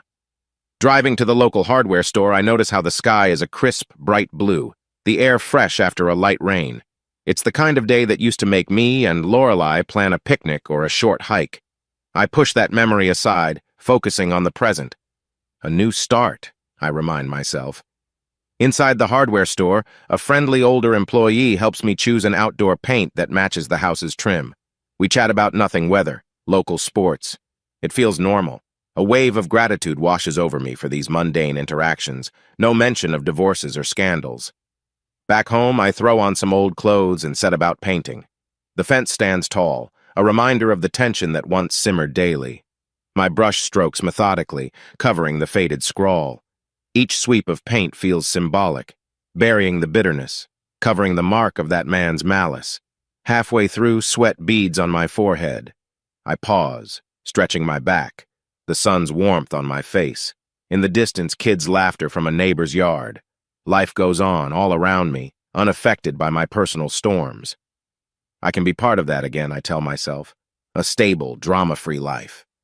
Just as I'm finishing the last section, my phone buzzes from the pocket of my discarded jacket. I check it, heart lurching. It's from Wade. I read, "Dude, heads up. Rumor says Marcus might get bail next week. DA's office is pushing to deny it, but not guaranteed. Just a heads up." My newly found calm shivers. If he's out on bail, could he reignite his harassment? I blow out a breath. He knows better than to try. The police have him on record, but anxiety creeps in anyway. I reply, "Thanks, Wade. Keep me posted. I'll stay alert." Setting the phone aside, I force my attention back to painting. I won't let fear overshadow everything again. If he's released, I'll figure out the next step, protective order maybe, or even a quiet relocation. But I love this house. Shaking off the worry, I continue painting. By sunset, I've covered the fence in a fresh coat, the old scrawl invisible. Muscles ache, but there's a small sense of accomplishment. I tidy up, shower, and settle into the couch, flipping through streaming options. Usually I'd watch a thriller or some sci-fi, but tonight I click on an old romantic comedy, curious if I can endure it without feeling bitter. It's a silly plot. Two best friends realize they love each other amid comedic hijinks. I watch, half smiling at the improbable tropes, but a twinge of sadness stirs. I used to watch such light-hearted fluff with Lorelai, mocking the cliches. My throat tightens. Stop, Colin. I power through, refusing to let the memory sour the moment. By the end, the couple marries in a grand wedding scene, everything perfect. I roll my eyes, shutting the TV. Real life's not a neat bow. At 9 p.m., I see a missed call from Vanessa. My pulse quickens. She rarely calls this late. I dial voicemail. "Colin, hi, it's Vanessa. Apologies for the late hour. I got word from the DA's office that Marcus's attorney is pushing for a bail hearing this coming Monday morning. They think the judge might set a high bail or possibly deny it, but there's a risk. I wanted to inform you so you can be prepared to attend or weigh in. Also, if you're still considering a protective order, Monday could be pivotal. Call me when you can." I set the phone down, tension coiling in my gut again. Monday morning. Should I attend the hearing? My presence might influence the judge if I testify about his harassment. But facing him again in a courtroom? My stomach churns. Better safe than sorry. I pace the living room, biting my lip. If Marcus is granted bail, he'll be out again, and there's no telling if he'll attempt more vengeance. Yet the DA likely has a stack of charges: fraud, assault, vandalism, maybe intimidation. That might sway the judge to keep him locked up. I decide to call Vanessa tomorrow to confirm I'll appear if needed. For now, I try not to obsess. My fence is repainted, my home is secure, and I want to cling to the fleeting sense of peace. The next day, Wade texts me, "Want to grab lunch at that new taco place?" I figure it's a good distraction. We meet at a small cantina near downtown. The place is bustling, bright murals on the walls, the smell of spices in the air.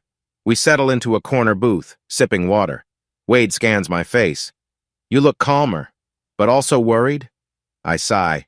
"Yeah, ironically both. I'm calmer because it's been quiet, but worried about Monday's bail hearing. If he gets out..." Wade shrugs. "We'll do everything we can to block him, man. You've got a solid argument he's a threat. The cops have multiple reports." I nod. "Yeah, Vanessa said I might speak in court if needed. Not that I relish seeing him again." When our tacos arrive, we shift topics to lighter things. A new data encryption technique Wade's testing. A rumor about a big cybersecurity convention in Chicago. We chat about maybe traveling there if our schedules allow. It's the first time I've thought about traveling for fun in a while, not overshadowed by drama. Over salsa and guac, Wade gives me a playful nudge. "So, you thinking about dating again eventually? Or is that off the table?"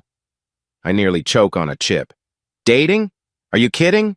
I'm not sure I trust my judgment in that department." He laughs kindly. "Hey, not all people are like Lorelai. You'll heal, man. Just don't let cynicism rule your life." I appreciate the sentiment, but a knot forms in my chest. Maybe after all this is behind me. Right now, the thought of letting someone in, no thanks. He nods sympathetically. "Take your time." Sunday evening, I phoned Vanessa. She picks up on the first ring, sounding all business as usual. "Colin, glad you called.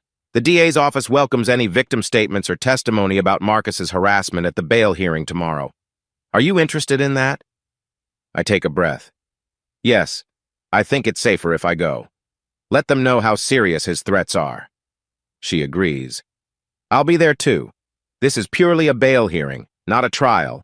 but your input can influence the judge's decision on whether he's a flight risk or a danger to the community.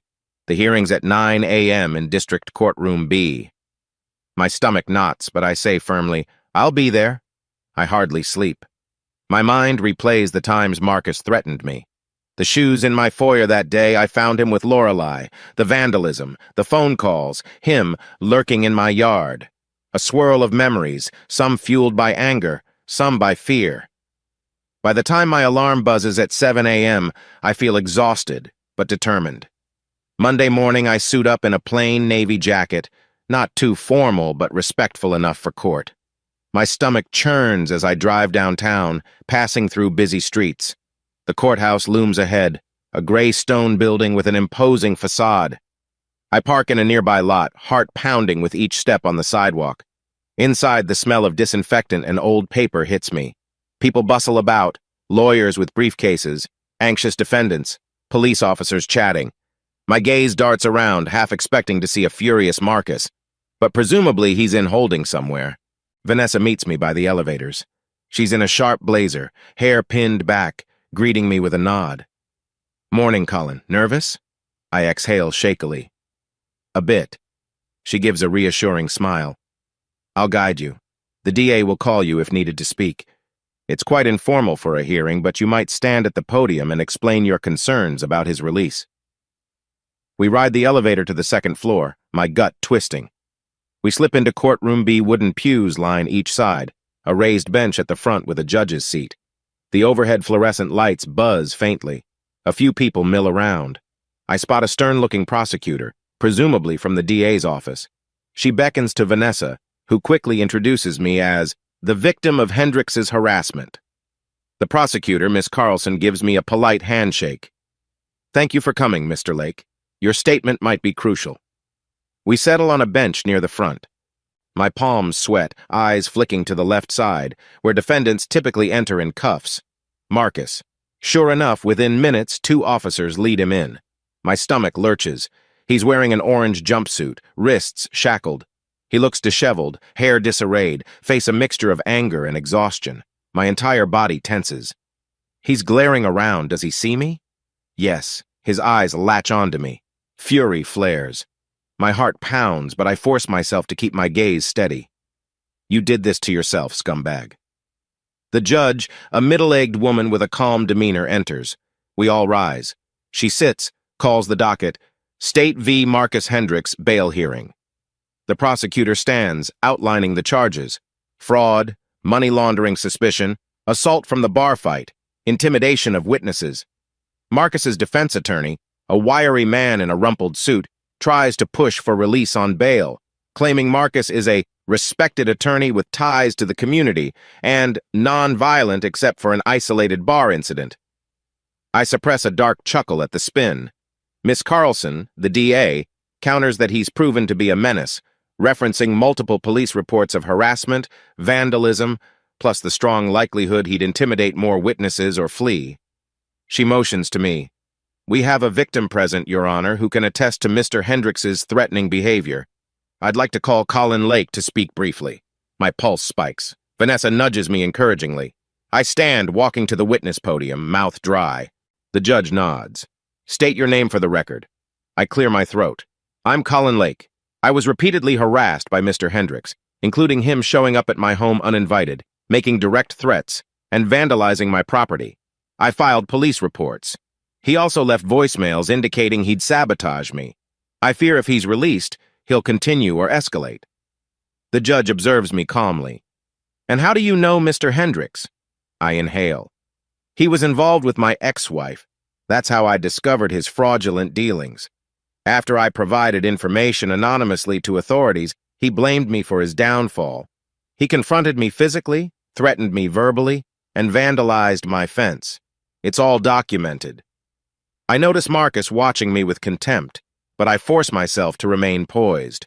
The judge asks softly, "How do these threats make you feel about his potential release?" I answer truthfully, voice shaking slightly.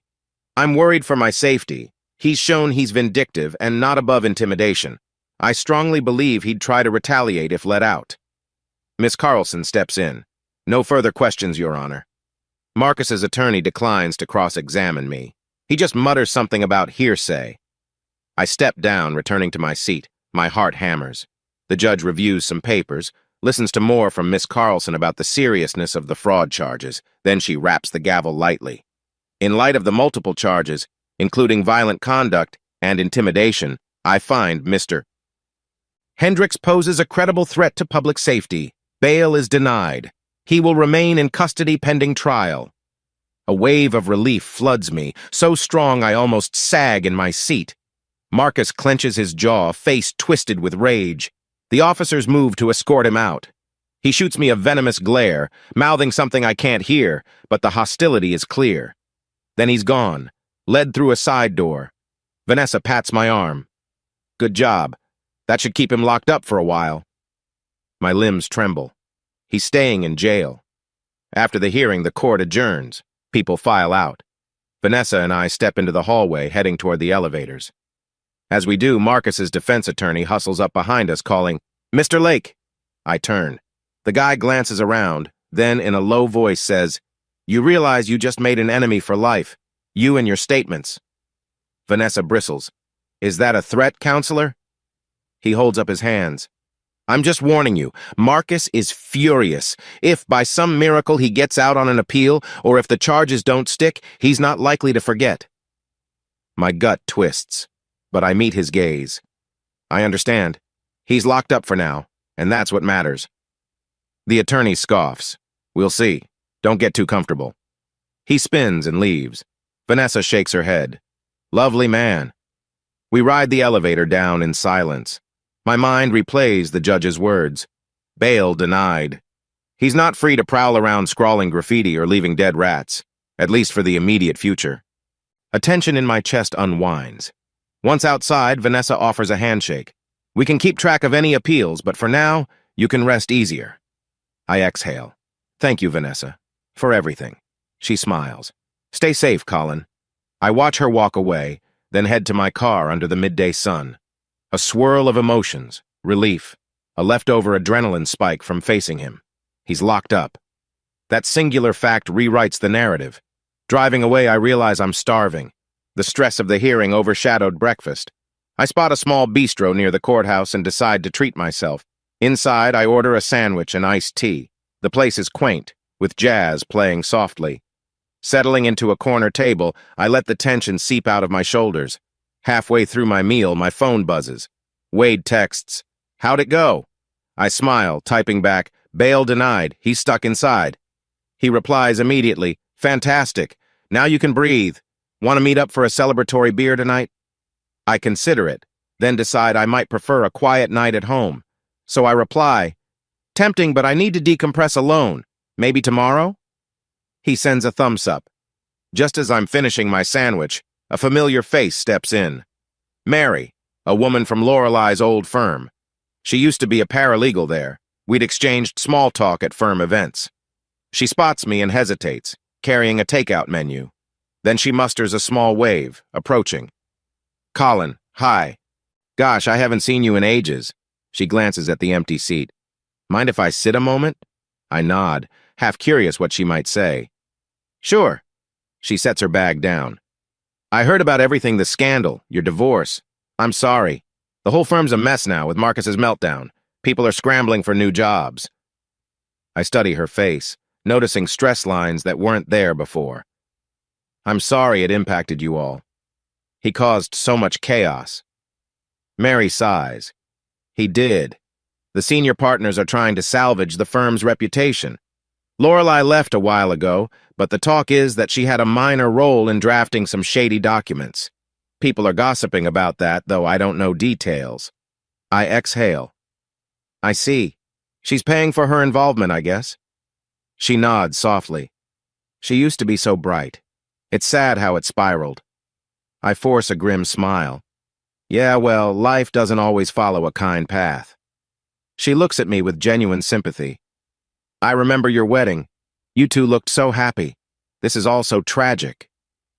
A flicker of old sadness stirs in me. "Thanks for the sentiment. I guess that's behind me now." She stands, picking up her bag.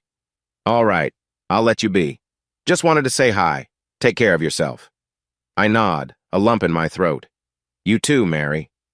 Once she's gone, I linger over my iced tea, mind spinning with a swirl of emotions, relief that Marcus is behind bars, sadness for how drastically life changed, a faint longing for a simpler time. But I remind myself, I did everything I had to. Lorelei and Marcus made their bed. The sadness is overshadowed by a sense of closure. Eventually, I pay my tab and head home. Stepping into my living room, I notice how bright it seems. Sunlight pours in the windows, no menacing shadows. My fence is freshly painted. My yard is free of vandalism. My cameras show nothing suspicious. For the first time in months, I feel the space is truly mine. No ghost of Marcus or Lorelei haunting each corner. I flop onto the couch, smiling faintly. Is this the day I begin truly moving on? That evening, as I'm cooking a simple pasta dinner, my phone pings with an email alert. Subject line, update from Lorelei. My chest clenches. Another update? I read. Colin, I heard from a mutual contact that you testified at Marcus's bail hearing, leading the judge to deny it. Thank you. I mean, I'm relieved he can't terrorize us, but also, I know it can't have been easy facing him. I appreciate your courage, though I doubt you want my gratitude. I'm trying to piece my life together now, found a small paralegal gig, as I mentioned before. It's not glamorous, but it's honest work. The rumors about me are tough, but at least I'm not looking over my shoulder for him. I guess I just wanted you to know that despite everything, I'm proud you stood up for yourself, for justice.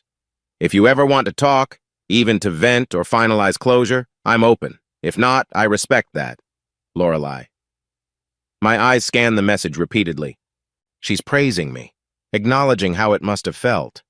I set the phone aside, swirling with conflicting emotions. Part of me wants to ignore her again, keep the door slammed shut. Another part appreciates the acknowledgement. I do feel some measure of final closure now that Marcus is locked away. After a few minutes, I decide to reply with something brief. Lorelei, yes, I testified. He threatened me, so it was necessary. I'm glad you're safe. Good luck with your new job. Colin. No sign-off about forgiveness or bridging the gap, just minimal courtesy. That's all I can manage. That night, I sleep with an unburdened mind for the first time. But around 2 a.m., I awaken from a vivid dream. I'm standing in the old living room, hearing laughter from upstairs. I climb the steps and fling open the bedroom door. There's Lorelei, alone, crying, the bed empty. She looks at me with heartbreak, saying, "I'm sorry." Then I jolt awake, heart pounding. I stare at the dark ceiling. A new variation? No Marcus, just her regrets. Possibly a sign my anger is shifting into sorrow. I'm not sure which is worse. I guess grief is normal after a marriage ends. Waking up, I realize the revenge is basically complete. Marcus is behind bars, awaiting a real trial. Lorelei's out of my life, paying her own consequences. So what's left for me to cling to? Maybe I can let go of the final shards of resentment. I won't forget or fully forgive, but I can free myself from the daily poison of bitterness. At work, I find myself more focused than usual. Code lines flow, solutions come quickly. At lunch, I chat with coworkers about random things, even smiling at jokes. Trisha says, "Wow, Colin, you seem more relaxed today." I grin, sipping iced coffee. I guess I am. Days pass with an odd sense of lightness. My chest no longer clenches when I check the mail or look at my fence. The cameras remain installed, but I rarely review them. Each evening feels more normal, though lonely. Sometimes I stare at the empty couch where Lorelei once lounged, feeling both relief and a pang of nostalgia. I talked to Wade about the possibility of doing that Chicago cybersecurity convention. He's game. I might actually plan a short trip, turning it into a mini vacation. The idea of traveling, seeing new sights, stepping away from the gloom of this city, excites me in a quiet way. A sign of healing? Possibly. One weekend, I drive a few hours out of town to my late grandmother's old lake house, which has been in the family for decades but sits mostly empty now. I have a spare key. My cousin oversees it, but I asked to spend a night there, hoping for reflection. The place is rustic, near a tranquil lake dotted with small fishing boats. Arriving mid-afternoon, I unlock the door, dust swirling in the sunlight. The interior smells of old wood and memories. Grandma used to host big family gatherings here. My mind flickers to a moment when I brought Lorelei here once, early in our marriage. We swam, laughed, stargazed. Now it's just me. I open windows, let fresh air in, then step onto the creaky porch. The lake glistens in the late summer light. Birds chirp among tall pines. For the first time in a while, I feel a deep calm like the land itself soothes my battered soul. I spend the rest of the day tidying the old house, rummaging through stored dishes, clearing cobwebs. Dusk finds me on the small dock, feet dangling over the edge, the water lapping gently. A warm breeze rustles the trees. It's mesmerizing how peaceful it all is compared to the storm I survived. My thoughts drift, not to anger or heartbreak, but to the future. What do I want now? A new relationship eventually? More career focus? Maybe buy a kayak for the lake? The possibilities open up. I realize I'm no longer pinned down by the revenge mission. Marcus is out of the picture. Lorelei is gone. I can shape my next chapter freely. For dinner, I grill a simple steak on the old charcoal grill outside. The sizzle and aroma evoke simpler times. I recall a moment from years ago. Me, Lorelei, and my grandmother laughing as we marinated chicken. My chest tightens, but I manage a sad smile. Not all memories are tarnished. Night falls, the lake surface reflecting moonlight. Crickets serenade me as I sit on the porch, sipping a soda. My phone shows no urgent calls or texts, just the quiet digital world. I realize how rarely I've disconnected like this. I reflect on what's happened. The betrayal, the divorce, the revenge, the meltdown, the arrest. It was a roller coaster. My hatred for Lorelei has cooled to a distant ache. My thirst for Marcus's downfall is slaked he's behind bars. I might not fully forgive her, but I no longer burn with rage. Instead, I feel something akin to acceptance. We had good times, she messed up, we parted. End of story. I climb into bed in the old guest room, the sheets smelling faintly of mothballs. Yet I drift into a decent sleep, not haunted by nightmares. In some dream, I see my grandmother's kind face, smiling. She doesn't speak, but I sense approval as if saying, it's time to move forward. At dawn, the lake is misty, a watercolor painting of blues and grays. I brew instant coffee in the ancient kitchen, sitting on the porch steps to watch the sun break through. My heart feels lighter. Something clicks. I can let go of the last fragments of this heartbreak if I choose. All the anger served a purpose, fueling the revenge. Now that purpose is fulfilled. I decide to text Wade a short note. Hey man, this place is peaceful. Let's do that Chicago trip soon. I'm ready for new horizons. He replies with a thumbs up and a cheerful, yes, definitely. Packing up around noon, I lock up the house, leaving it tidier than I found it. I drive back to the city with an unusual optimism. On Monday, back at the office, I share small talk with Trisha and a couple others. They notice I'm in a good mood, teasing me about a weekend glow. I just shrug, smiling. They don't need to know the details. A break in the day sees me in the cafeteria with Kelsey, who sits across from me. Colin, she says, I gotta say your performance has soared these past weeks. You seem more focused, more at peace. I nod. I guess I overcame some personal hurdles. Thanks for noticing. She smiles. I might have a big project for you soon if you're interested. It's a leadership role in a new cybersecurity initiative we're pitching. I think you'd excel. Excitement flutters. That sounds amazing. I'd love to hear more details. We talk about the project's scope, how it might require travel or more client interaction. That's fine by me. I'm hungry for new challenges, anything that cements my fresh start. Later that afternoon, Wade pings me via Slack. Dude, hearing a rumor, Marcus might attempt an appeal of bail denial, something about new evidence. Not sure if it's legit. My stomach drops a bit. But then I recall, even if he appeals, the judge likely won't budge. The charges are strong. I type back, thanks for the heads up. I won't panic. We'll see if the DA or Vanessa says anything. By evening, no new calls from Vanessa, so maybe it's just a rumor. I remind myself not to let fear overshadow me again. A day later, I decide to drive out to my parents' place somewhere I've neglected during this chaos. They live in a suburb about 30 minutes away. We've kept in touch via occasional phone calls, but I never told them all the graphic details of the betrayal or meltdown. They only know the broad strokes. Lorelai cheated. We divorced. I had legal issues with her lover. Arriving at their cozy, single-story home, my mom greets me with open arms. "Colin, we've missed you." My dad, a quiet man, nods in welcome. They usher me in, fussing over dinner.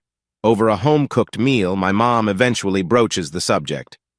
"We're sorry about your divorce. That must have been so painful, honey. Are you healing?" I push my peas around. "Yeah, better now. The man she cheated with is in jail on fraud charges, so the drama's mostly over." My dad frowns. "That's quite the situation. We're relieved you're safe." I force a smile. "Me too. Life's calmer. I'm focusing on my career, maybe traveling soon." Mom beams. "That's the spirit. You deserve happiness again."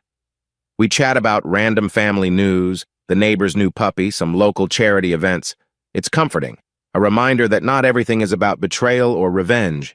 Before I leave, my dad clasps my shoulder. "Son, I know you're strong, but if you need anything, we're here. Don't let bitterness consume you." I nod, hugging them both. "I won't, Dad." "Thanks." Driving home, I reflect. Their concern, their unconditional love, it reaffirms that I have a support system. Maybe I closed myself off too long. Time to reconnect with the normal joys of life. That night, I tossed the leftover scraps of bitterness into the mental trash bin. Marcus behind bars, Lorelai forging her new path. My job is to live mine. Another week drifts by. Marcus's bail denial stands, no sign of an appeal. Lorelai remains silent. My routines settle. Go to work, grab dinner with Wade sometimes, plan the Chicago trip. I no longer obsess over cameras. The house feels like a home again, not a battleground. On a bright Thursday morning, I wake up with an odd sense of gratitude. The nightmares about the affair have faded. I brew coffee, open the window to let in fresh air. Outside, birds chirp. The world is at peace. At noon, an email arrives from Miss Carlson, the DA. She updates me. Marcus's trial date is set for a few months from now. They anticipate a strong case. If you're called as a witness, they'll let me know. Meanwhile, no chance of bail. My heart lifts. He's not weaseling out. She adds that if I have any further evidence or want a no-contact order extended, I can contact her. I'm content. He can't contact me from jail anyway.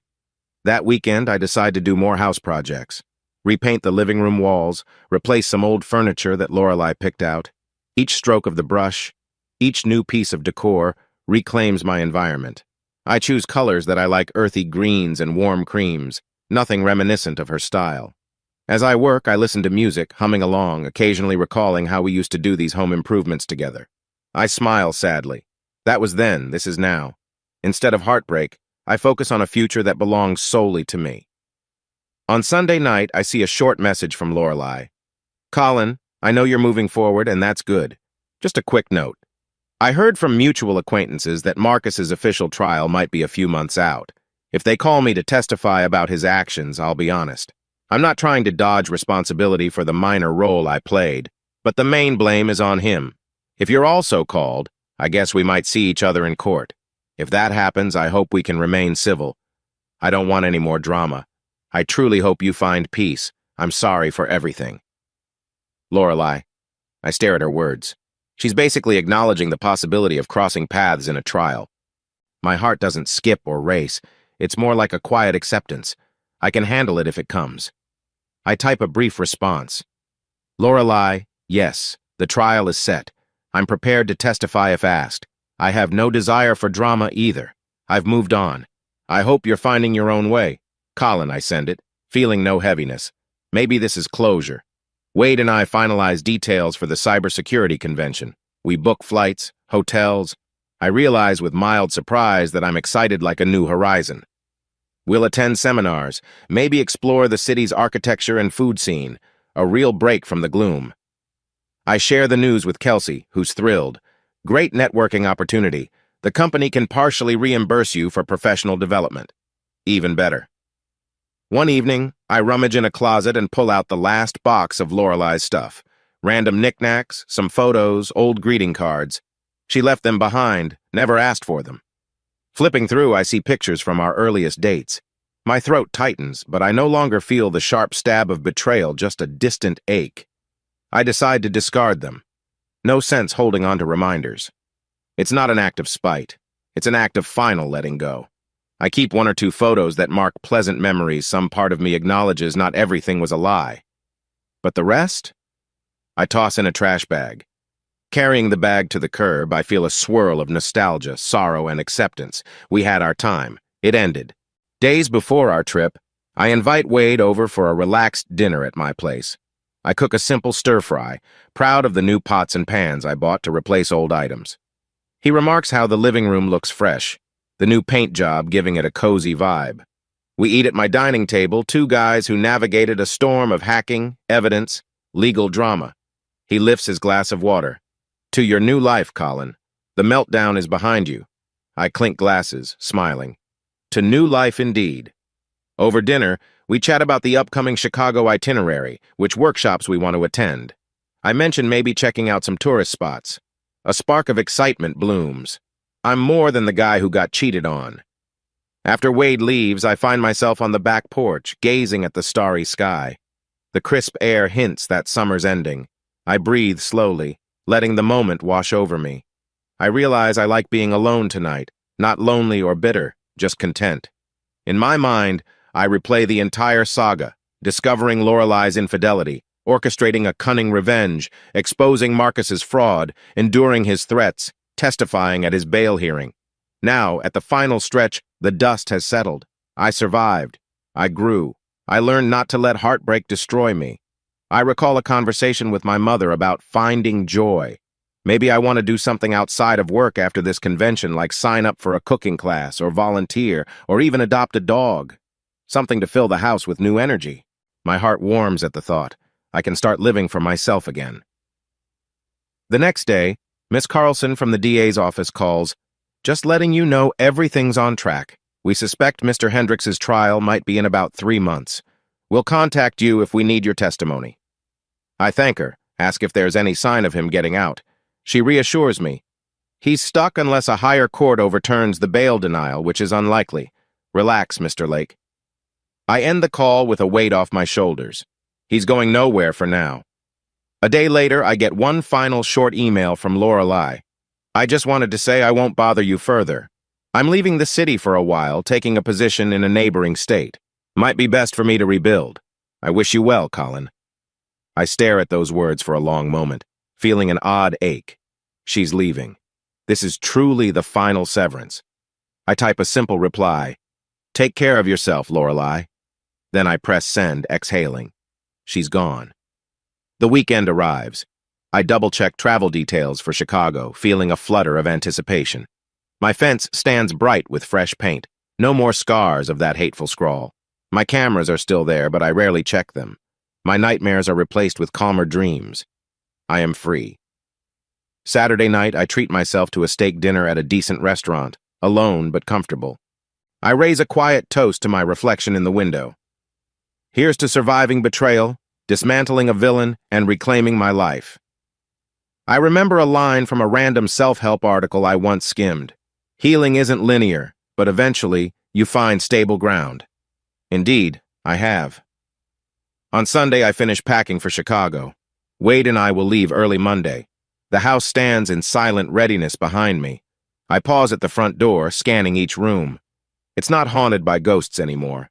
It's my sanctuary. I grin, stepping out into the mild sunshine, doors locked, bag in hand. The next chapter of my life awaits, far from the cheating fiasco, the meltdown, the revenge. I can't rewrite the past, but I can embrace the future.